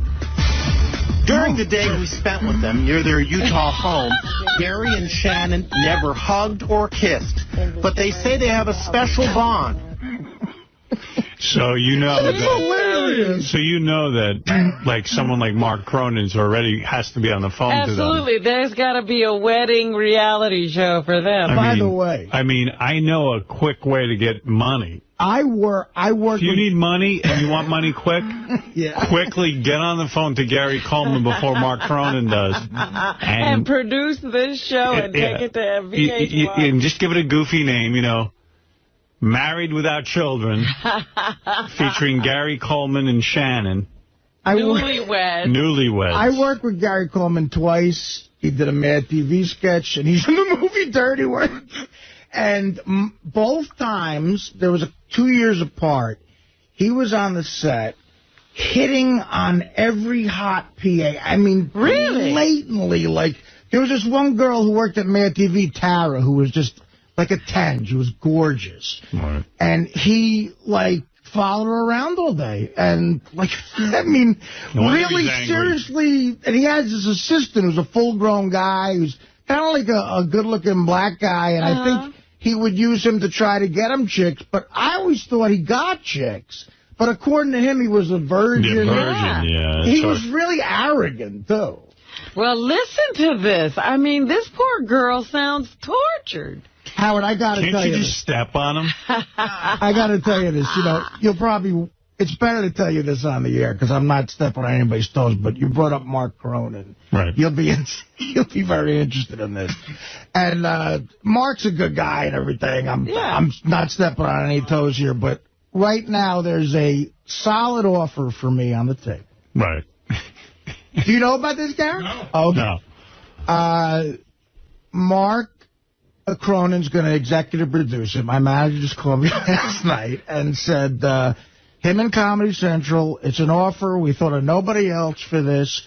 It's going to be a takeover of The Bachelor, but it's going to be Artie. And it's going to, who wants to fuck Artie Lange? Oh, my goodness. Instead of fuck, it's a bleep. Right. And it's an offer, and it would be, 10 broads, and it would be a reality show on Comedy Central, maybe 10 weeks long, whatever, and I don't know what kind of money, but I said, that's the funniest thing I've ever heard. It sounds like you're the white Flavor Flav. Well, yeah. I'm sure that's what it is. So they compete to have sex with you, huh? Yes, who wants to bleep Artie Lange? That sounds like a solid offer. I don't know the details. I'll give you the details. Have you said no? I said yes. Have you heard a dollar figure? I wanted my... You know what? I felt bad. Coleman's got an offer for somebody every 3 days, you know. Listen, 7 offers, 1 gets taken. But I don't want to sound like some sort of snob. Anybody thinking of me for work is fantastic. I love you. Thank God I got a steady gig. But you know what? He's doing good in his career. He doesn't want to look like some horny fucking slob who can't get laid. The guy can get laid. Yeah, I mean, that is not the TV show you want to go on. Yeah. I said to my manager when he pitched it to me, I said, can I guess who's producing it? He goes, yeah. I go,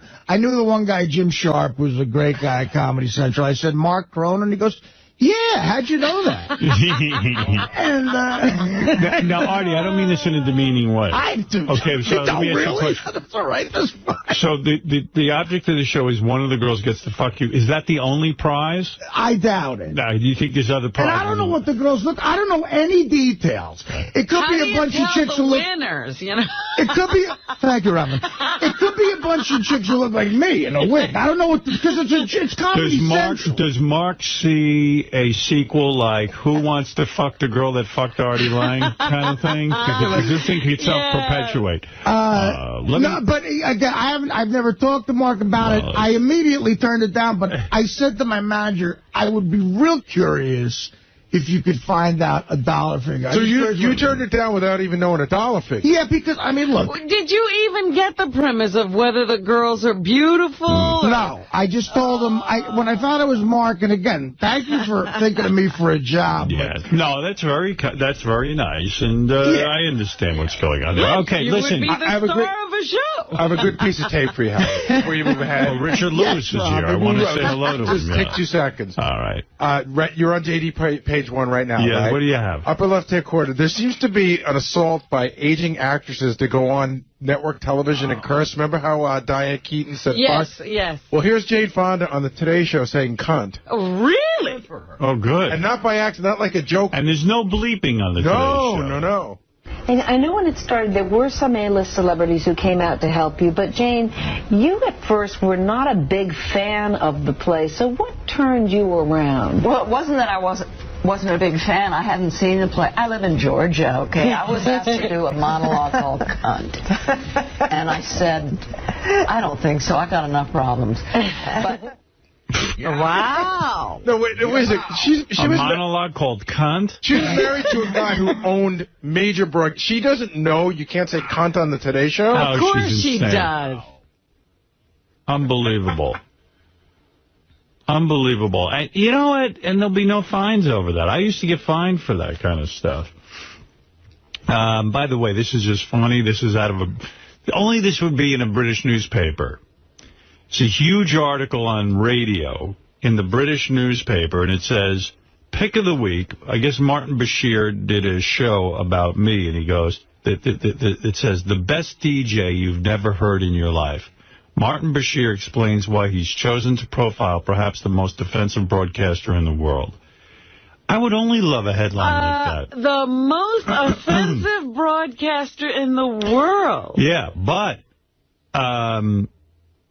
the best DJ you've never heard in your life. I never get positive press here in the United States. Well, they still messed it up. Yeah, no, I'm happy. I'll take this. This is about as positive as it gets for me. How backwards is it, Howard, that you got good reviews for a movie and books and your radio show never gets always bash. And believe me, it's retarded. I want to read this, actually, and the picture's not bad either, so there you go. But I'm sure, there are broadcasters who are saying, terrible things about people's race or their sexuality. You are offensive. Yes. I'm the most offensive, but I did like the headline that I was the best DJ you've never heard. Eric, you're on the air. Go ahead quickly, and then we're going to get to Richard Lewis, who's stopping by after many years. Excited about that. Yeah, Good Eric. morning, everybody. Hey, Howard, I was wondering, didn't you guys play tape a couple of years ago when little Gary Coleman walked off that reality show Because he got all pissed. Because I was listening to that tape before that you played, and he sounded a little angry. You know, I don't remember, but that sounds familiar to me, so you might be right about that. Everybody wanted to do the, what you talking about, Willis? And right. Yeah, he's difficult to deal with, but boy, he'd be good on his own show with that wife. Well, if I could put a camera on that wife and him 24 hours a day, I'd watch it. Why aren't you producing? Why are you giving that to someone else? Why am I not producing? Okay. Fred, immediately get on the phone. Now, Gary, call Gary Coleman and tell him I want to make a reality. Mark Cronin's on the line already. So you're gonna... I can't beat him. He's got a speed dial, that guy. Double A, you're on the air in Belleville, New Jersey. Hey, what's going on? Real quick, I was wondering what you got planned for the beautiful Bethel on Valentine's Day. I gave Beth a gift already this morning. When I woke up. Yeah, absolutely. You banged. Wow, you were ready. No, actually, I didn't give her that gift. I'm giving you the gift of my cock. Although I was getting upset during the Lisa Rinna interview when she's talking about how she does that double hand job move. The basket thing. I want Beth to start looking into stuff like that. Where's your Valentine's? Yeah, where's my basket? But anyway, yeah, Mr. Basket. I gave her a... It's funny, I was watching the TV show about the Brady marriage, the Brady kid. I can't believe you watched that. Yeah, I watched that. And Beth watches it with me, and we were watching it, and for his birthday, that girl, Adrian, went out and did a photo shoot with another girl, and she was completely nude. Really? And Brady got upset. He goes, you know what? I didn't want that. You did this for you because you got a lesbian crush on this chick and you wanted to hold her naked and stuff, and I'm really resentful of this. He doesn't want her running around because he knows she's she's bi, right? Yeah, so I got a big binder. A couple of listeners helped me out with this. I took Ralph's head, and I have naked pictures of me and Ralph in bed in various poses, photoshopped. And I wrote this beautiful... I hope it's photoshopped. It is. I made a card, and I said, honey, you've been... This is a gift, the best gift I could ever give you. It was everything that Adrian said to the Brady kid.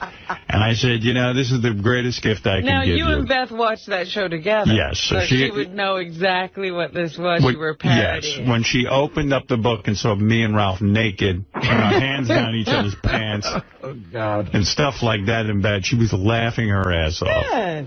And I want to thank the listeners for helping me with that, because I don't know how to Photoshop for nothing. Yeah, you could never have done that. I would have actually had to go and take pictures with Ralph. Our listeners are the best Photoshoppers in the world. They certainly are. And then I gave her this big box of various candies that she likes, lots of different things that she can open today. And then I also am taking her for, she wants this bag and a pair of shoes, so we're going to go shopping together on the weekend. And then... Nice. And I'm taking her to dinner tonight. Are you? You got away from the over the top gift. Jewelry, This is a nice way to spend Valentine's. Yeah, so we're back to something a little more normal. Yeah. Yeah. You should take her to Artie's gig on Saturday. You want to know something? We were all set to go. By the way, I have to thank you because no pressure at all. I was going to ask you if you wanted to go. But that was nice of you to mention that you might go. The promoters loved it. I mean, the show sold out last week, but you mentioned it even a few weeks ago, and I think that had a lot to do with it. Booker called me. Right. He's going. Oh, good. Right. Is he going with that crazy girl of his? No, she's not crazy. What are you talking about? I mean, crazy good looking. The press has that all wrong. Booker told me. Okay. But anyway...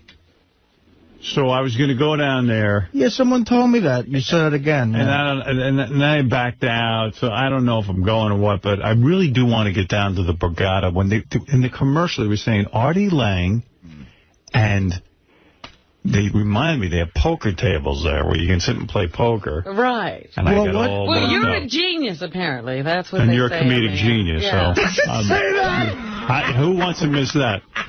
Well, listen. Genius of Artie Lange. Well, it is all the new material since Carnegie Hall. But good. Another thing, I just appreciate you saying that and thinking about it. I was so, and then I couldn't get it together. But who knows? The last minute I might. Honestly, with Fridays off, forget about this weekend. I would love to go down there one weekend in the next month or so and play poker. You'll go with me? Yeah, I'm in. I'm going to call you later today. I want to talk to you about that. All right. Well, I'd love to. All right, good. We'll get a definite date now. Yeah, we can be degenerates together. Andy, you're on the air. Hey, guys. Comment of the day. Where's my basket? That's hilarious. Yeah, where is my basket? Where's my basket? What's in your basket? Howard, thank you so much for letting me talk to Lisa this morning. That was a thrill. It really was. Yeah, that was a lot of fun. You guys were good on the phone, too. It's good when you mix it up. Although someone did call in and say, how come you didn't ask Lisa if she does anal? I think I once asked her that. I don't think she does. Is this strange? I don't know what I'm more thrilled with, Howard. Talking to you, no offense, or talking to Lisa. Is that strange? Well, listen, no. You're a man, and talking to Lisa's fun, and she's somebody you beat off to. You're no homo. Yucko the Clown quickly, and then Richard Lewis is in here. Did you get Yucko's invitation? Happy Valentine's Day, you prick. Hey, I did. I got a wedding invitation to Yucko's wedding. I am so happy about this wedding invitation. I'm not. Oh, good. No, yes, I am, because it's in Georgia. Oh, but you see, that's my point. You make my point. I'm going to turn you from being happy to unhappy. And it ain't Atlanta, Georgia, Robin. It's shit town. Yucko knows we're not going to Georgia. Yucko wants a gift. Sure. Well, what do you mean, sure? I don't want shit from you. Fuck you, you fucking clown. Yeah, no, you know what? I think Howard's got a point. I only have to send a gift. It's a shakedown. Come on. Come on. What do you mean? Don't you want to see the lovely couple do well? Last time he was in here, he should have just come in with a bucket. And just yelled it out in front of everybody and said, dude, you guys are terrible. Donate to my wedding. And I would have gladly thrown in some money. Yucko invited the farce that is this wedding invitation. Yucko invited every person who works here, and nobody's going. I've known you faggots fucking 9 years. You don't even take the makeup off. You don't even take the makeup off around me. I wouldn't know Yucko. Wait. Slow down. I can't hear Yucko. What? If I didn't give an invitation, I'd hear from you fuckers, oh, Yucko didn't give me an invitation. No. Oh, I would not. I would have thanked you. I would have thanked you. Well, then thank me. How much do you want? How much you need? When you getting married? What? When you're getting married, October, it's fitting since you look like a fucking skeleton. You ain't getting a fucking invite to that either, jerkwell. How much money you need? I don't need shit. You're like my bookie. What do you need? Howard, this is the person who needs a gift. Oh, please. You know, you have to help young people in the community get a foothold in life. It's true, you don't. I don't want shit. You are right, Robin. I got invited to Ron Perlman's daughter's bat mitzvah. Wow, that's going to be great. Then, you're going to give her a gift. Well, I'm not going, so I sent like $1,000. I went, that girl doesn't need money. She's got billions. But, it's a nice gesture to send something. Of course you do. You always send something. to wipe off her shoe. Right, that she's going to take that. That's a bad way. I got a lovely thank you note from the kid. Well, that's nice. And old friend of the show, Geraldo Rivera's here. We're going to bring him in. Old friend of the show. Old friend. It's like we never get any new friends here. What the fuck's going on? Every once in a while. What's up with that? Yeah, once in a while. Good morning. Morning. How you doing today? Yeah, great to be back. So, what are you going to be talking about today with Howard? I got a new book out, Great Progression, how Latinos will lead America to a new era of prosperity, but I doubt he'll stay on topic. And why is that? Because he's Howard.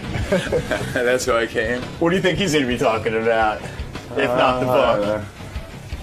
Size of my dick or something. I don't know. Whether it still works. We'll hear about that. No, he has a very eclectic kind of moment-by-moment spontaneity that makes him so appealing. So, it's a ride for me as well as for the audience. It's always fun to come here. All right, Geraldo, as you know, is a legendary figure in television. He's now with Fox News. So much to talk about when Geraldo is here. Geraldo. There he is, looking fit and young. You know, that mustache is getting to be a little... What about the mustache? Time to get rid of it? Yeah, I think so. That's your trademark, though. Have you ever shaved off... Have you ever shaved off the mustache? It's 40 years old, 1968. Right, and women like it? Yeah, I guess. I like it. You know, Geraldo, the one we were just talking about you this morning because we were telling everyone that you're coming on. You're, of course, now a correspondent on Fox News. And it always struck me as a strange business decision that here, you know, people don't remember this. Geraldo had his own Oprah thing going. And this show was tremendously successful, generating millions of dollars, and you walked away from it. It wasn't like the show had low ratings. It wasn't canceled. It was on 11 years. It would have still been on. I mean, Maury's still on. A lot of them, right? You know, that followed me. You were making a ton of dough. I had a money tree growing in the backyard, but I had a... So strange that you quit to go work at Fox News. And I love Fox News. I watch it all the time. I invented the Who's Your Baby's Daddy. And I remember one show... You're proud of it? I know. That's what I'm saying. I love it. That's what I'm saying. I had a guy on who was abusive to his wife. And we were busting his balls because he was abusive to the wife. And I said, you know what? I got a surprise for you, buddy. You know your kid? That's not your kid. That's someone else's kid. So he stands up. He punches the wall. He says, thanks a lot, Geraldo, and walks off. And I look at Mike Jacobs, my stage manager, said, I can't do this shit anymore. Had it. I walked out. That was it. It was it. And I mean, you've made enough money in your career where you've even said, I'm going to you're in your 60s now. You're going to retire at 70, which is what? Like, what are you now, 67? 6. You're 66. Yeah. So in like 3-4 years. But I also have a 4-year-old, so I don't know when I'll retire. Well, is that the... I mean, you're chasing around a little kid, huh? I am chasing around a little kid. That's retarded. It's harder than war. I know. Wouldn't you rather go cover a war? Is that why you put yourself in dangerous situations? It's a lot easier. People don't realize it. You hope you're going to die. Adrenaline's got your heart's pump. Be honest with you. You married a young woman recently. I did. I love her. 6 years. Gorgeous girl. Thank you. And I guess same about Beth. Yes, and she wanted kids. Unfortunately for you, you can't marry someone of childbearing age and not have a child. And so now you're chasing a young kid around. But and I don't want to put this the wrong way. It's got to be complete drudgery for you. You married this hot chick. She's got this kid now with you. And, I mean, you're an older guy. I know you only have so much energy. You want to go box. You want to work out. You want to come home. You want to bang your wife. You can't sail. You got a kid. I take the kids with me. It's hard, isn't it? Well, it is hard. But, I mean, you get the enormous payback of this lovely child who... you know, adores daddy, and you throw her up in the air, and you just hope you can do it for 5 or 10 more years. You throw her up in the air, you purposely don't try not to catch her so you can... But her name is Soul. She's my sunshine. I love her. You do. You love her. You're having a good time. And the wife, after she got pregnant, did she get completely back into shape, or did her body change? Oh, no. She's a fanatic about being in shape. She's very, very shapely, very lovely. She didn't gain 35 years old. She's back to her original weight than when you met her. I'd say so. She's 35. 35. And you are 66. That's right. That's unbelievable. Yeah, do the math. Wow, that's awesome. And you're still able to have sex with her on a regular basis? Yes, on a regular, very, very regular basis. Are you still as attractive? Because you were a very difficult kind of guy to hold in a relationship. I am no longer. I've been clean and sober in the sexual area for, what is it now? We've been together since 2000, so it's... Were you a sex addict? Yeah, I guess. In other words, you had a hard time being alone. I was more, I needed constant reinforcement, and, I needed adoration. And being in TV, being in the media, and growing up a homely kid before I was famous, and then suddenly having all the money and notoriety, and really a limitless, essentially, line of willing and attractive women, you just become a pig. I became a pig. In other words, what you're saying is that when you're a famous guy and all of a sudden all this opportunity presents itself, that at the bottom of it was your own insecurity, that you needed these women to pump up your self-image? Well, I guess. It also felt good. Right. And how could you have been a homely child? I mean, you're so beautiful. No, when I see asthma, you, you're so skinny, handsome. Pimples, you know. Look at you. I mean, who Puerto could... Rican and Jewish. I can't relate to anybody. When did you get your first? When did you first get your first woman? Were you very young enough? Yeah, I was younger than most. How old? Younger than mid-teens. Mid-teens. Yeah. So you weren't that homely. No, I mean. You know, your last book that I remember, right, was a book about all the chicks you banged. Oh, that was the book before. The book before. Now, there's a book I can read. Bette Midler, you had sex with. I've interviewed you many times. Barbara Walters, I believe you had sex with. Well, I did not have sex with Barbara. You just made out with Barbara? I tried. You made out with her. I tried. I came on to her. How far did you get? Gangbusters. Well, we were in Panama, and we were covering the Panama Canal being handed over to that country, and we were both pursuing an interview with the dictator Torrijos, and I put all my best moves on her. I had my Guayavera shirt on. It was a sultry, tropical thing. And I said, Barbara, come on, let me show you, some Spanish. And she pinched me on the cheek and said, "You're so cute. I'm having dinner with General Torrijos." You're busy with sex, and she's getting the interview. Yeah, exactly. You know, for what it's worth, I mean, you're married now, but I think you could get her now. Barbara Walters. I think she's still sexy. I mean, I get in trouble every time I talk about her, bro. So when you walked away and you went to Fox News, I was shocked because you were a big money earner, and it had to mean a huge pay cut. It was going to Fox. It was. Went from $6 million to $2 million. Were you happy though? It wasn't being happy, and it sounds corny, and I almost hesitate to tell the story, but after 9/11, I was living then in Rumson. I had the daytime thing still happening. Well, the daytime thing had ended, but I still had all the money. I had the big contract at NBC. And when 9/11 happened, there were 8 dads in my kid's little junior high who died that day. So I went to NBC. I was had Rivera Live in Fort Lee, and I was doing Dateline. And I said, send me to Afghanistan. I want to go. We got to get these bastards. Let's go. Let me go. I said, no. We have people covering that. You stay in Fort Lee. You do your show. And I said, screw you. And I went to Roger Ailes, who had hired me at NBC and had gone and created Fox. I said, Roger, can I be a war correspondent? And he said, come on over. But I already gave all the big money to O'Reilly, so you get what's left. Wow. Because, in a way, you think about it, with all the divorces, maybe you don't have that much money when you think about it. If you're making, at that time, $2 million. No, I was making 6. You were making 6, but then you took a pay cut and made $2 million at Fox. Right. You had been going through yet another divorce. Right. With Cece, the beautiful Cece. Right. And who I still love. Who you still love. Yeah, she's great. She's the mother of my teenagers. We really get along well. You love the new wife more. Oh, that's a different. Exactly. Different. Much younger. And the point is, all these wives and all the money going out the window. I maybe spent you don't a lot have of money in. I spent a lot of money in divorce. Is that why? But I still, please don't cry for me, Argentina. I still, I own a private island in Puerto Rico. My sailboat. I have. You own a houses, private island in Puerto Rico. Yeah. And what? Remember, he had to fight the pirates one time when he was. That was Somalia. Yeah. Yeah. Well, talk about the time you fought the pirates. I mean, it's unbelievable. In Pittsburgh. No. You've gone through a lot of money. You fought Willie Stargell. You have fought with everyone.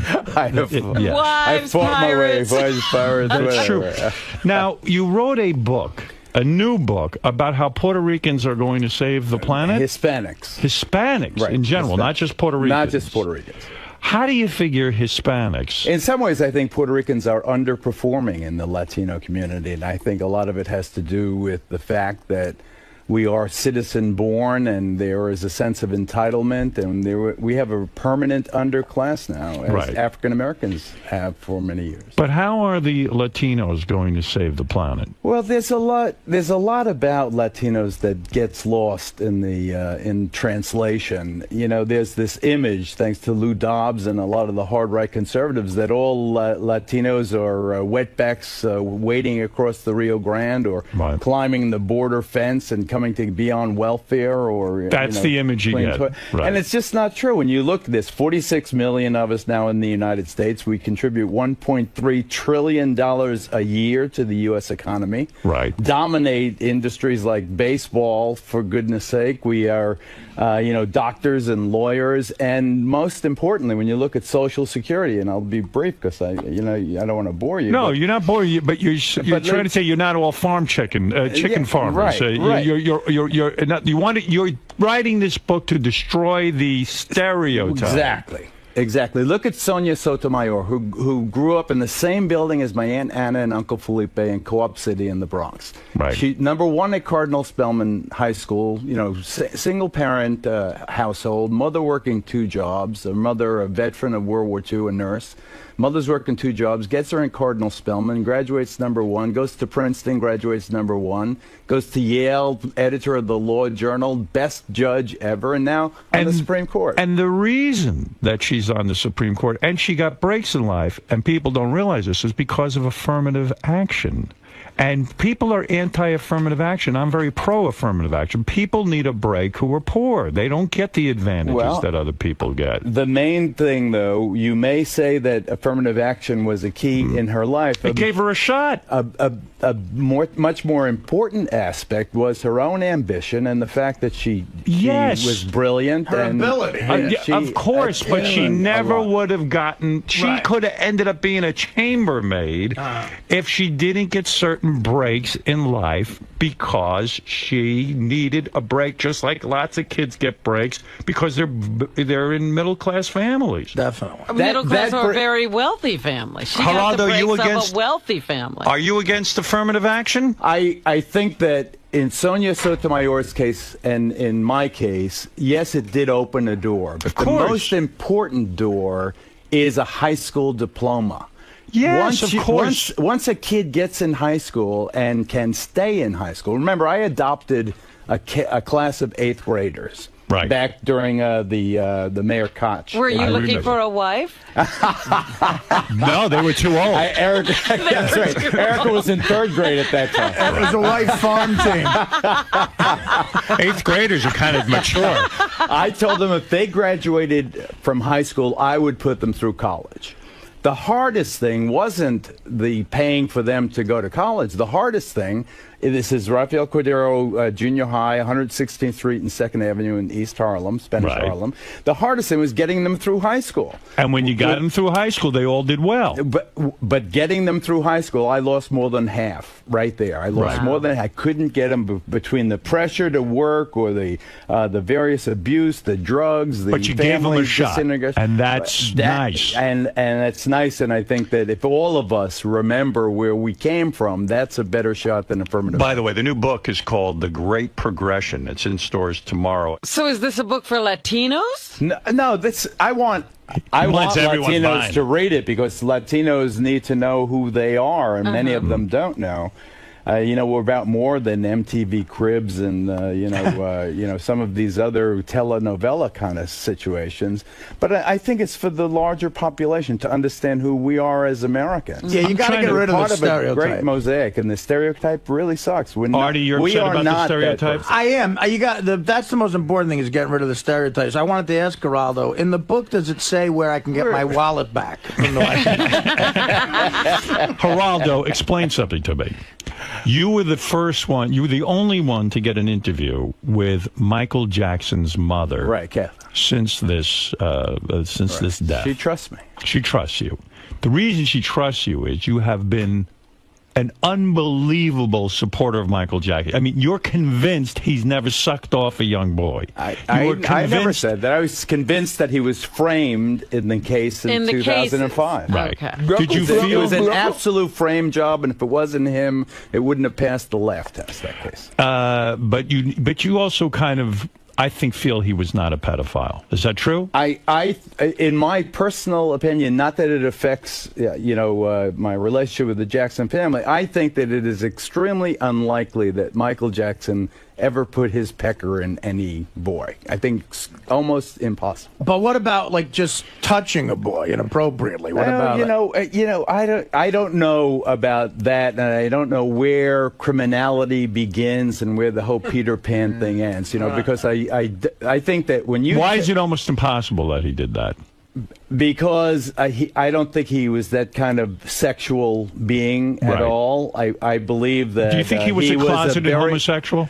Maybe. I think more. I had lots of conversations with Jackson between 2003 and 2005. I was one of his confidants. He called me 2 in the morning. He'd speak to my kids on the phone. I mean, he was a guy that reached out a lot because he never knew who to trust. By the way, I hate to tell you this. That was me calling you. I have the greatest phone calls. At 2 o'clock in the morning, I call Geraldo's house. I go, hello, Geraldo. Does that sound familiar? I did live phoners on my show last night, and I was sure that you were going to bust me. That was me. I hate to break your heart. But I never touched those boys. We used to talk about Barry, the guy who wrote Peter Pan, who back in Victorian England was also accused of being a pedophile and a pervert because of his kind of romanticizing of youth and the whole Peter Pan thing. And he really identified with Barry. And I believe wait a second. You don't take phone calls from just anybody at 2 o'clock in the morning. So you were titillated by this. This turned you on that one of the biggest stars of the world would call you at 2, and as a newsman. I don't know if titillation would be exactly the way to describe it. But at 2 o'clock in the morning where you're trying to get some sleep, Michael Jackson's, I mean, that must have been unbelievable. Michael Jackson's on the phone. He had the numbers and he would call, but he was, he was so insecure. In many Michael, ways, it's 2 a.m. Did you ever say, could you call me when the sun's up? Yeah, would you ever say to him? He didn't exist when the sun was up. He was like a vampire in that way. Whenever I was with Michael in the daytime, almost always, the shades were drawn. He was like a vampire. You weren't nervous? He came alive after the sun. You weren't nervous when he say, let me talk to your kids? I mean, he was trying to... No, people ask me. People ask me, would I trust my kids to sleep over Michael Jackson's house? I wouldn't trust my kids to sleep over any adult's house. Right. It's like ridiculous. That's right. And especially Michael Jackson, when there's a question, you but don't you know. know what? Every parent we've ever asked has said the same thing. So how did he get so many kids to come to the house? Starfuckers. That's true. Well, if Catherine Jackson now, is she going to be the parent to Blanket and Paris and Prince, the other one, Michael. Prince Michael? Is she? She's very competent and very spry and very intelligent and very mellow and level, and she's an excellent grandma. So you think she's the right one to take care of these kids? No, I think that it'll probably be Rebe or one of the, but with Catherine's supervision and keeping them close to home because of all of the obvious torque pulling in different directions. Don't you think in a way, and I'm not saying this to be mean, but don't you think in a way this is a blessing for those kids? I mean, it sounds like they were having a pretty bizarre life. They were kept away from all other children. They were homeschooled. Let me give you one scenario. Right. Well, I'll give you a scene. I'm with Jackson, and he's hiding out after the bust at Neverland. He didn't want to go back there. And we're at that hotel next to Shutters in Santa Monica. So it's and I have his person brings me over there. So it's Michael and all 3 of the kids. Blanket then's just a toddler, and no nurse, no nanny, no PR people, just me, him, and the kids. What was the occasion? He wanted to see whether he wanted to go on TV. I'm trying to convince him to go on TV. Okay. All right. And he's in trouble, and he needed some counseling because he was very worried about the criminal case that was looming. It was still months away, but it was definitely on the horizon. Okay. So anyway, I watch him during the day, and he was with those kids, I swear to God, it's just as normal as anybody, and attentive. Wherever you see a single dad, you know how sometimes they overcompensate. I mean, he was negotiating whether the kids wanted Captain Crunch or Cheerios, watching Nickelodeon or. Do you think it was a show he was putting on for you? I absolutely do not. I absolutely do not. There were times where he was totally oblivious to me. It was. I'm telling you, I'm a good enough reporter to know that he was an excellent dad. This wasn't the first time he'd ever taken care of the kids, in other words. You could tell it was genuine. He was the basic hands-on dad. That Debbie Rowe was just a cow who gave birth to them. She never watched this. Yeah, right. So now... Let me ask you something. You were not aware of any drug use? But that's a different issue. You didn't ask me that. I'm asking you now. We haven't had you here that long to ask. Give us a chance. I've been with Michael where he'd be very assertive and articulate and look you in the eye and would talk about whatever it was, not just his scene, but whatever it was. And I've also been with him where you'd be curled up on the couch in a fetal position, not looking at me. In other words, talking to me without even looking up. Wow. And there were times physically where I thought he was so skinny that he was translucent. I mean, he looked like he was 100 pounds, like a real anorexic person. But I would see him go through those moods. And now, after his death, when you really understand the extent of his drug abuse, it's a junkie's behavior that you're watching. You know, it was depending on it was a pharmacological as well as a psychological response. When he was talking, he was on drugs, and when he was in the fetal position, he was in withdrawals almost. I don't know. You know better than me about it. No, I certainly don't. I'm just saying that's I don't know. That's all I know. That's I want to eat some chocolate. He only smokes a tremendous amount of weed. What does he know? I thought Geraldo had his time. I never did. I never did hard drugs. I never went that way. No blow? I really, you know why I was so paranoid about getting caught? All those years with Cheech and Chong and no blow? But even Tommy Chong says in his book, if I had ever seen Geraldo do it, I would have written about it. I mean, smoke here and there. But, I never got into it. So in other words, going back to Michael Jackson, do you think that this is going to be a murder case? I think this is a murder case. I mean, clearly, first of all, it's already been ruled a homicide, but you heard it first on my show. Right. It was clear to me that this guy... First of all, the bigger story isn't just that it's manslaughter. I think the biggest story, and I get in trouble whenever I say this, how did it come that he was so isolated and cut off from all of his family and friends? He didn't call me at all in the last 2 years. And Ramon Bain, his longtime publicist, didn't talk to her. This guy, 𝗦𝗵cie𝗄𝗿, this Middle Eastern doctor, kind of took over and inserted himself between Michael and everyone. Joe Jackson, who I really like and I think is very, very cruelly underestimated by Michael most says media. He was beaten by his father. I'll get to that, but the main point is that Joe Jackson told me that he was so frustrated in his attempts to see his son once he got to that Homely Hills rented mansion when he started finally those rehearsals. He wanted to take his truck, attach it to that gate, and pull the gate off to go see his son because he was totally denied access to Michael, as was the rest of his family, including his beloved mom. But isn't it true Michael Jackson hated his father? His father pushed him into show business. It took away his childhood. Absolutely not true. He told Martin Bashir in 2003 that Joe beat him 39 years ago. Right. And that became the public's image of Joe Jackson. Remember, when I interviewed Michael 2 years after that, he went on and on extolling the virtue of Joe. His dad was the lion in the family. He really admired his dad. He was becoming like his dad. And that was 2 years after Martin Bashir's interview. And I think that what happened is there was an attempt to divert attention from the condition and circumstances that Michael Jackson was living in the last weeks and months of his life, by making Joe Jackson the bad guy, making Joe Jackson the enemy, making Joe Jackson the fall guy. It was all about Joe as a creep, and Joe looks to get his money, and Joe's exploiting his son. And what people weren't looking at, who created this situation where Michael Jackson existed in a drug-induced stupor, with a doctor hired for $100,000 a month to do nothing but give him the drugs he wanted to keep him anesthetized. All they cared about was getting him on stage to do those concerts. But where does responsibility... I'm not taking the doctor's side. I don't know anything about the case. But why would the doctor want Michael Jackson dead when you think about it? I mean, this was his meal ticket, number one. Number two, let's say Michael Jackson's an adult. He knew what these drugs were.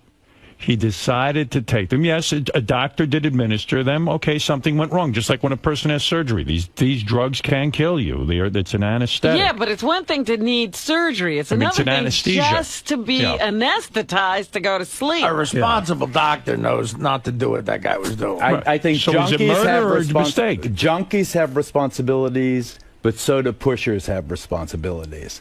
And here's what I think happened. You remember when Clint Eastwood married that young woman, about the same age difference as me and Erica, and someone asks, but Mr. Eastwood, you're 70 years old, your wife is 35 years old. He said, Clint Eastwood said, she dies, she dies. It was a very funny line. I think that was the attitude of the business people who took over Michael Jackson's life because of insurance policies and other kind of merchandising rights that they had. They had a feeling, Michael Jackson, he dies, he dies. Right. And I think that was the... It was cavalier. It was a cavalier, who cares, let Conrad Murray, everybody was the worst kept secret apparently among that clique.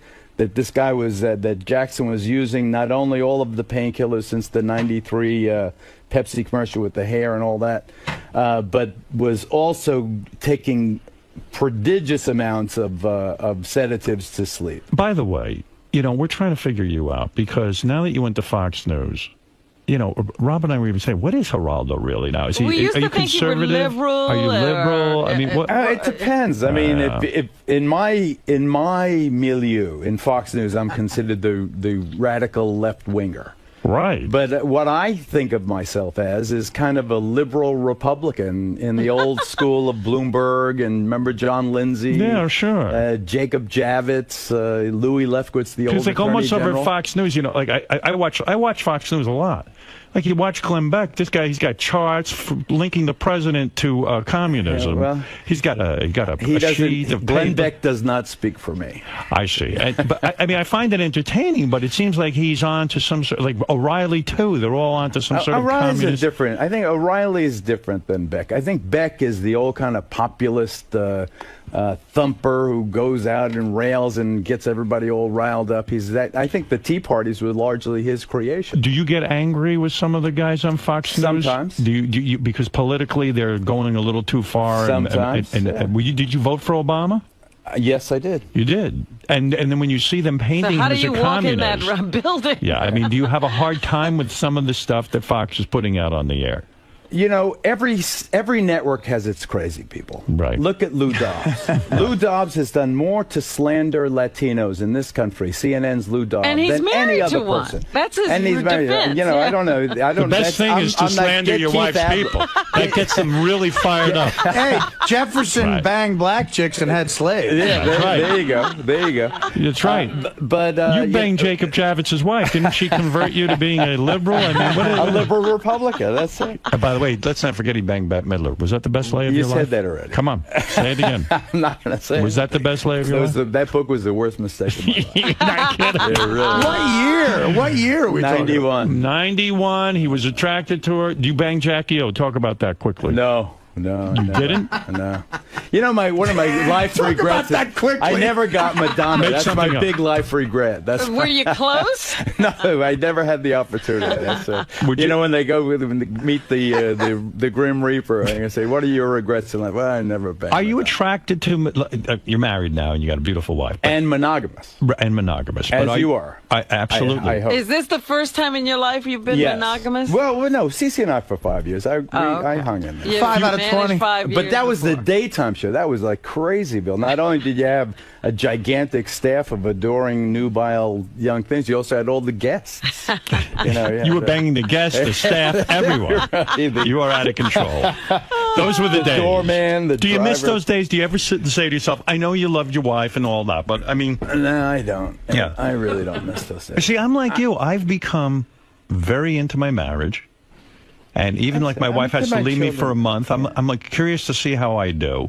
but I think I'm going to be okay. I think I'm definitely okay. I'm not tempted. You go away on trips. I feel you're away like from the a glutton if I did that. What is the longest time you're away from your wife now when you're doing a correspondent thing? Do you ever go away for a week or two? Well, you know, I've been in Iraq 9 times. There's nothing about it. And how long do you stay? Yeah. Well, sometimes several weeks. And my hair turned white because of Iraq. I really think that. Is that true? Really? Afghanistan 6 times. Scary. Yeah, it's really been. I'd come home sometimes just drooling. I was so upsetting, and especially 04, 05 when we were really losing over there. It was just terrible. Yeah. Do you think we'll ever get out?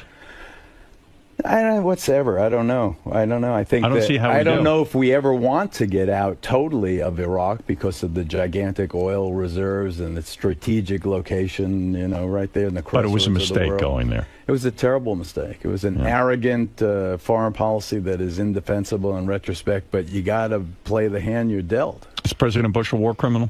No.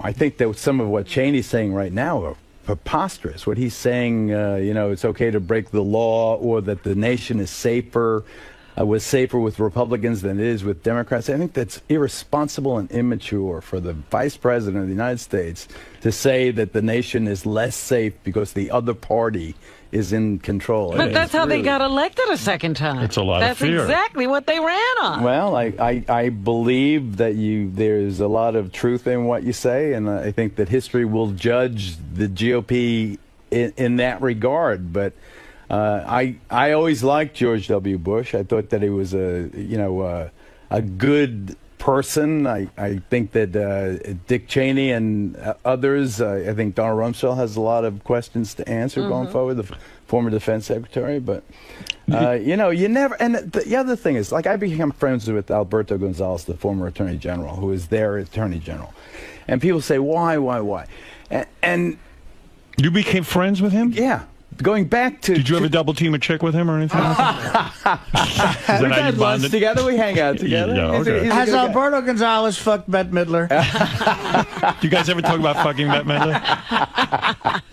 His wife would kick his ass. His wife said...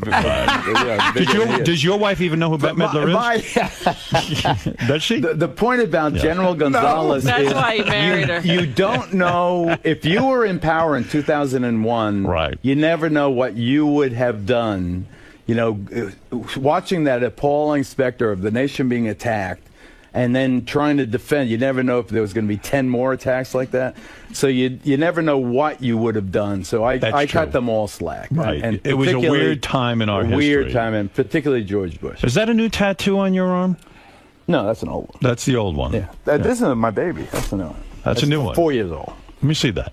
What is that? Her name is Sol, which means sun in Spanish, and that's she's a Leo, and that's kind of dad. Why are you so Hispanic all of a sudden? Aren't you Jewish? I mean, I am. Did you have a bar mitzvah? I'm 100%. All of a sudden, now you're writing books about Latinos. My bar mitzvah was funny because my dad, Cruz Rivera, was one of 17 children. Right. My mom was one of 8, but her most of her siblings had very few children, if any. So the Puerto Rican side of my family is gigantic. When I was bar mitzvahed on Long Island in North Lindenhurst at the Volunteer Fire Department Hall, because there was no temple, we were the only Jewish people in town. Yeah. Everybody there was Puerto Rican Catholic. It's funny. They took the yarmulkes off, put them over their hearts when they... But why not a tattoo of the Torah on your arm, too? I mean, everything is a Latino. How about a book about how Jews say? Oh, there you go. There's the Jewish star. Okay, that's good. All right, I'm glad to see that. What about the latest rumor, Geraldo? I don't want to keep you here all morning, but what about the latest rumor that, since you're tied into the whole Michael Jackson thing, that Macaulay Culkin, have you heard this? Is the father of Blanket? Is Blanket's father. Everybody's Blanket's father. Yeah, I mean, there was a guy in England saying he thought he was Blanket's father. Another child star. Explain to me why he called the kid Blanket. I don't like it.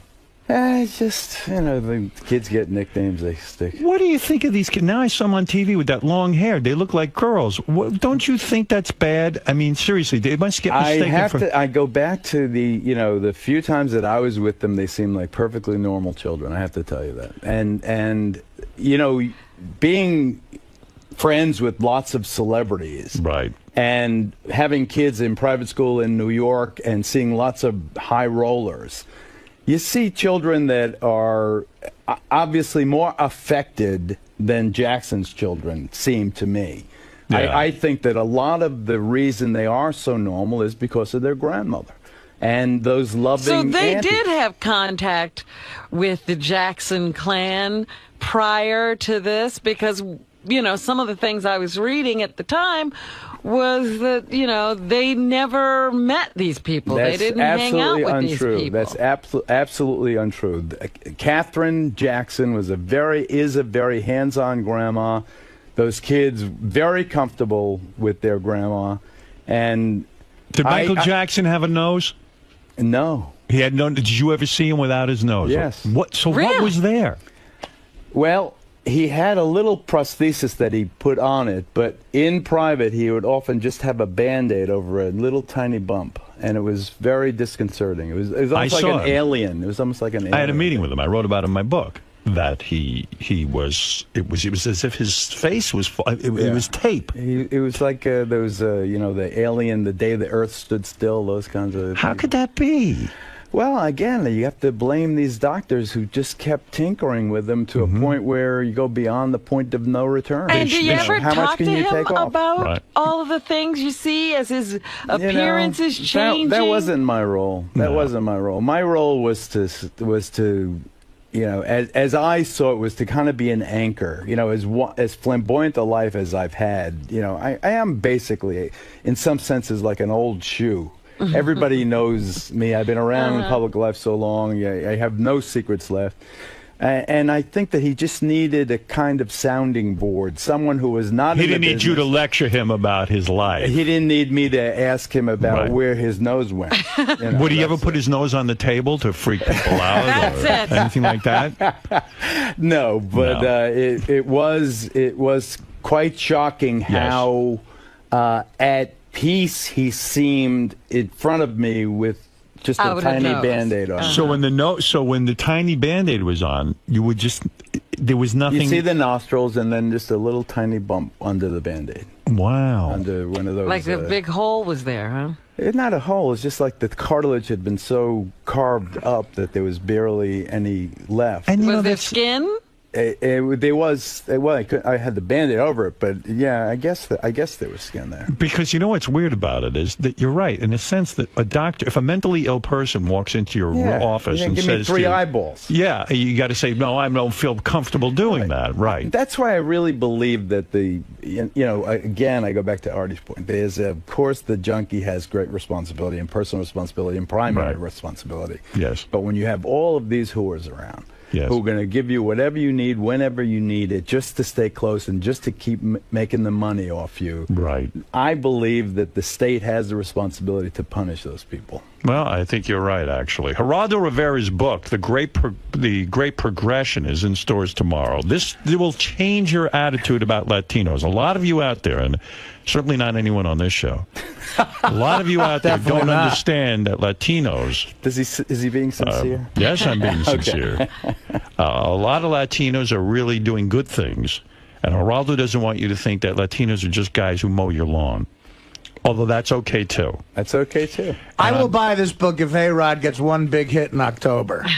And by the way, A-Rod's in the book. Just to help our audience out and get them excited about the book, on page 56 are naked pictures of Bette Midler from Geraldo's personal archives. That's a selling point. That's right. It's like the subtle little. There's nothing about Bette Midler in this book. There's nothing about nothing. No pictures. It starts with an interview with J-Lo, though. Oh, it does? Yes. Did you personally interview her? I personally interviewed her. Oh, you like that, huh?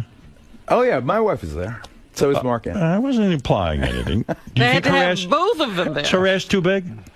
I don't think so. No, you like But I have a very Puerto Rican vision of women. I like some flesh on them. You like it? I don't like those twiggies. Geraldo was circumcised in a knife fight with Puerto Ricans. It's another thing. A lot of people think because he's Jewish, that's how he got circumcised. Well, there was no breast. But I'll tell you one thing. J-Lo's ass is the size of Geraldo's island, this private island that he owns. What's it cost to run a private island? I mean, when you say you have a private island... Not much. Once you buy it, it's how much does a private island cost? I don't think I want to tell you, but it's not that much. I mean, it's 3 miles south of the coast. It's not developable. I have a little house on it, but you can't put a hotel and make it a commercial. No, I understand it. So who wants to own it? My kids don't even like to go there with me. I go alone. Because there's no services there. In other words, because there's no water slide, there's no disco. You know, what are they going to do there? You bought a private island. I wrote this book in large part on that island. That's what I bought it for. What do? You fly to this island? I sail my boat down. You know, I live right under the George Washington Bridge. I sail my boat. It takes 8 days to get to the island. To get to the island, I moor it there, and then I go sail back it, or you have a captain? No. I am basically the captain. I'm between captains right now. So me and Greg Hart, my longtime partner, or one of my kids. You know how to drive the boat? Yeah. You know how to find the island? I went to Fort Schuyler Maritime College in the Bronx. And you know how to find the island through compasses and such? This is the boat I sailed around the world. Remember, I sailed around the world over 3 years, and I went up the Amazon River, 1,600 miles. Don't you think it's strange that you go to Puerto Rico to get away from Puerto Ricans in the sense that you don't I don't get away from Puerto Rico. I love Puerto Rico. Sure, you go to a private island. I go to the island, but I go to have dinner in the Tipica places. I love. Oh, you do? Because it seems to me like you're hiding from Puerto Ricans. Puerto Ricans love me, and I love. All right, and you go to this island, and what did this island cost? You won't tell us? In the very millions? No, not in the high. 30 grand. No. Someplace between millions and 30 grand. Is it somewhere in the hundreds of thousands of dollars? Yeah. Yes. Deeply into that. And there's a house sitting on there? Yeah, I built a little house on it. A little house? Yeah. And you go there and you sit there? I go there and I sit there. You got TV? Now, who takes care of the house? Do people No, I got the guy, a fisherman who lives nearby, who's one of the first guys I met, and he's very conscientious. In fact, it was the Jibaros, it was the townsfolk who built the house. It's a very typical house, sturdy, because we have a lot of hurricanes down there. Robin likes this. She's right thinking on about the private right on the island. reef. I look out at the the trade winds. You got TV? I have satellite. Yeah. You do? Oh, okay. So it's not so remote. No, not so remote. No, it's as remote as I want it to be. Right. You ever take chicks there in the old days? I didn't have it in the old days, but it certainly would have been the ideal spot. Do you ever sit there and fantasize and say, "Gee, if I was single, I could bring a lot of chicks to this island"? My most recent fantasy is to do Survivor Puerto Rico on the island. We did a mock take on that. By the way, I was totally drunk. We were doing the Survivor. Do Survivor in the Bronx. Did you see the paper today that in what country is it? I forget what country it is, but they have their version of Survivor, a reality show. And this is the first time a contestant died. He died. He died. Yeah. They put him in the water, and he had with a backpack. And he drowned right on television. Now, that's reality. I think reality TV. That's the most real reality TV has been. It's so fake. I really don't like You've had it with reality TV. I like Dancing with the Stars. I mean, they asked me to be on it several times. Are you going to do it? My wife won't let me, no. Why won't she let you? Well, because there's always the backstory. You fall in love with your partner. And you know you would. Kind of stuff. Yeah, but if you're working out with someone, you're sweating all over them for 3 months. And, it's hard. His wife knows him. Yeah, right. She's like, no, My you kids couldn't are divided. survive that. Your wife is smart. Believe me, she knows you.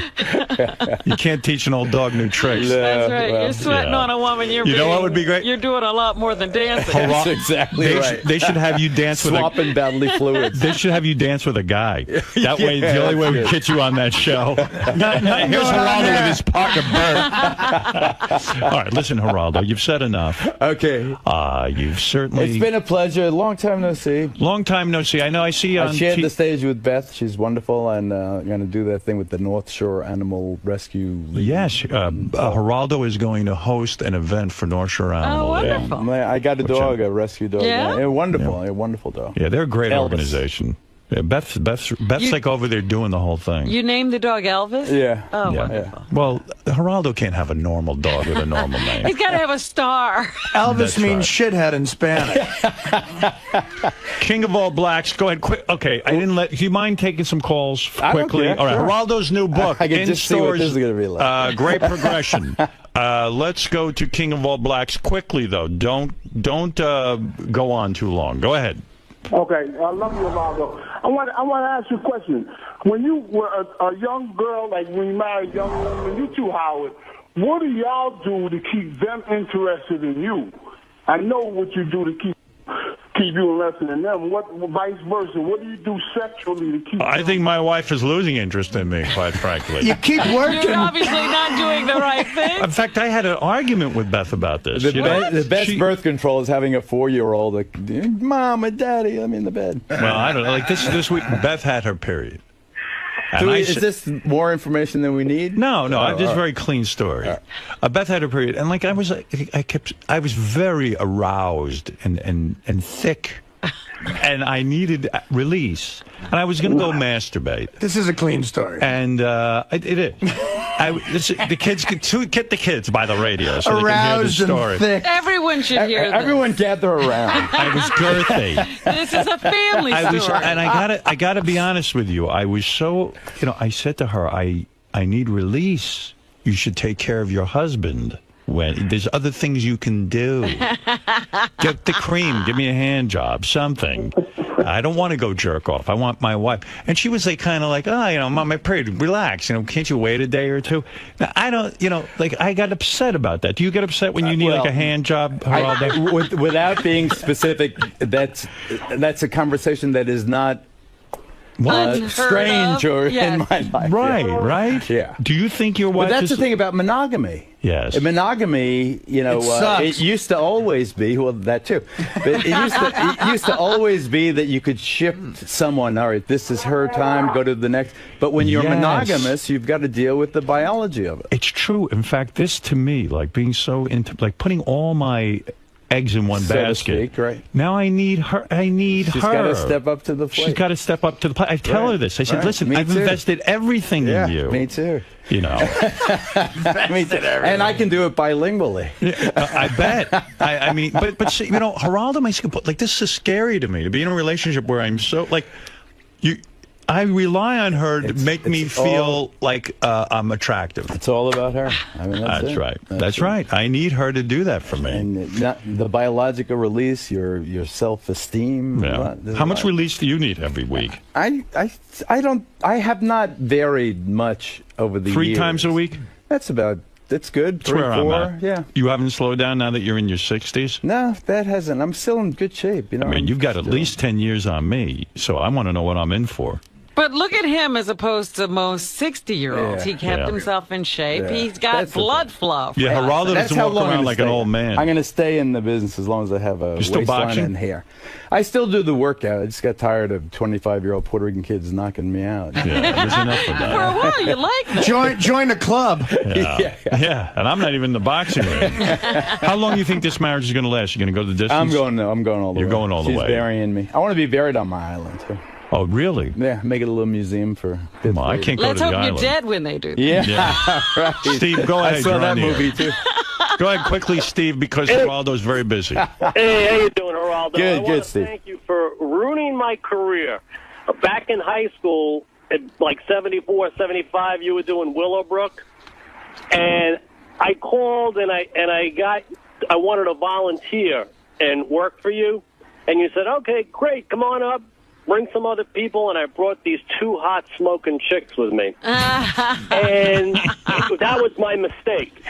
Yeah, because you probably didn't get the internship. He only had 2 slots. And you said to the girls, okay, I need some help on this story. I need some information on this story. Hey, Steve, can you take out the garbage? I mean, you treated me like crap. Geraldo, what about that? Did you treat the female interns better than the male interns? Right now, I just did Regis a couple of, and the producer was one of my interns. I have interns scattered throughout the broadcast industry now. And did I treat the females differently? Yes. Of course. Yes, you ignored me completely. But now there's all these rules. Now you can't. You mess around with an intern now at a network, Fox, with these other networks. You're out. You're no fired. Nonsense here. No contract. No nothing. Clinton fucked it for everybody. He did. He sure did.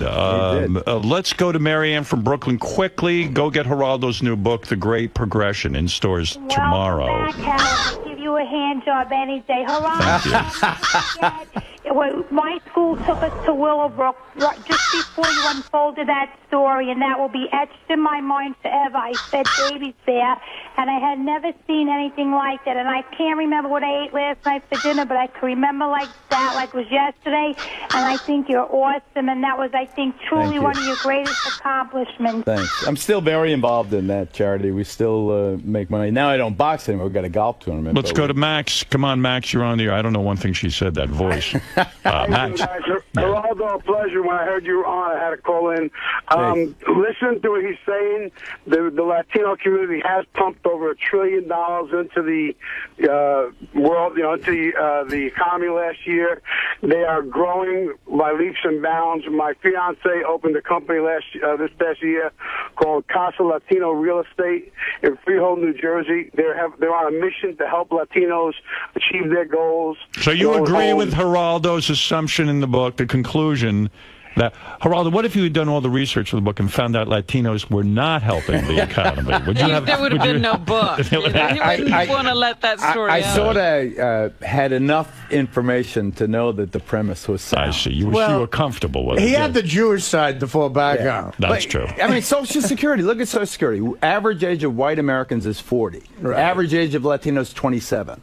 Wow. So who's going to do the heavy lifting for Social Security? It's obvious. That's right. They are the infusion, the energetic young population. And Europe doesn't have a comparable population. We have nothing against Latinos on this show. They are dominating baseball, that's for sure. Look. Hey, can I ask Geraldo something? Quickly. You said that, right after 9/11, you said to your bosses at NBC, get me to Afghanistan, we got to get these bastards. Right. Did you feel the same way when we went into Iraq, or were you against Iraq?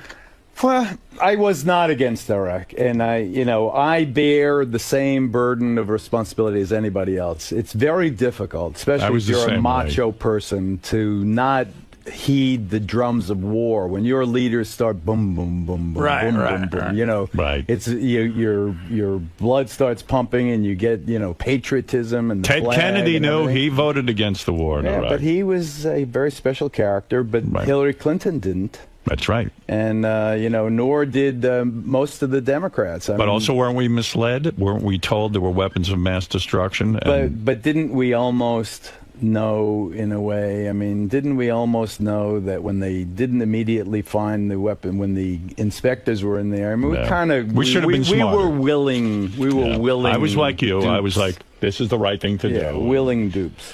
Well, all right. Listen, as one willing dupe to another, good luck with the book. I'm proud of you. It's always good to see you, Geraldo. I'm proud of you, especially with this young wife. I mean, this is inspiration to everyone. Do you think that you have matured now? You're saying you're doing all these changes. I still have a flash temper sometimes, but I definitely, being a dad and being a husband is the biggest part of my life now. I say he's still immature. Corny, I know. Really? I don't believe in any of it. You guys covered a lot of ground today. How'd it go? I loved it. It's great being with Howard. It's almost like a time machine, I haven't seen him in a couple of years. You pick up the conversation in mid-sentence from 2 years ago.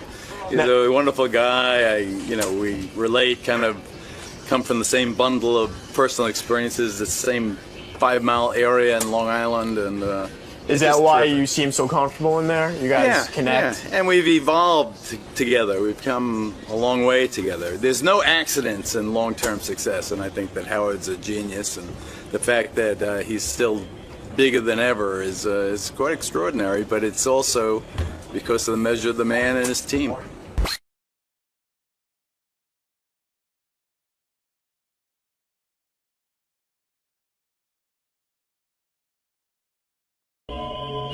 Show yesterday there was a couple interesting things. Oh, this guy says he has interesting information on True Blood, but I don't want to know any plot points. Is he going to give us Rich? Spoilers?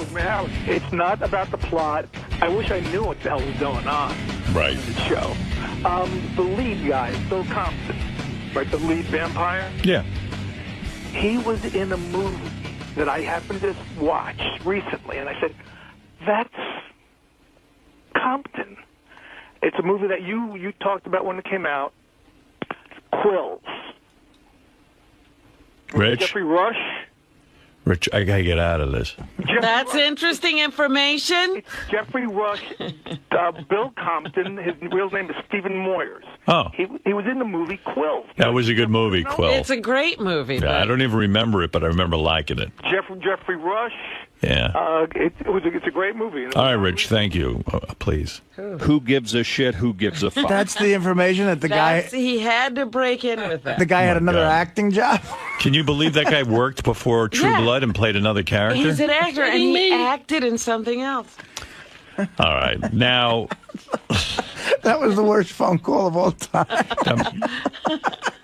That might have been the worst call ever. I think, get that guy back. He's the worst call of all time. Thank you for your call. He gets a prize. The guy from True Blood was in another... Douche. Tommy, you're on the air. Hi, Tommy, in Malden, Mass. Hey, Howard, you know something? You know how much you mean to people? I want to thank you for yesterday's show. That was that should go in that broken down building in Chicago there, the Radio Hall of Fame. Hey. The Ted Kennedy show was unbelievable. Tommy, thank you. But speaking of the Rock and Roll Hall of Fame, this is the greatest listener out there. Sent me, I got in the mail, Robin, a letter and a big box, and this box weighs a ton. It's from a guy named Craig. And, you know, there's a Radio Hall of Fame, and we basically pointed out that it's a ridiculous organization because it's one guy who decided to call it the Radio Hall of Fame, and he's in charge of it. And the guy's not even known in radio, and nobody even knows what his credentials are. So anyway, I got a letter from Craig, and it's addressed Craig's Radio Hall of Fame. Dear Mr. Stern, congratulations on your induction to Craig's Radio Hall of Fame. Each year, our panel, me, some friends, and my neighbor with the oval-shaped pool, select a radio personality that we think is really, really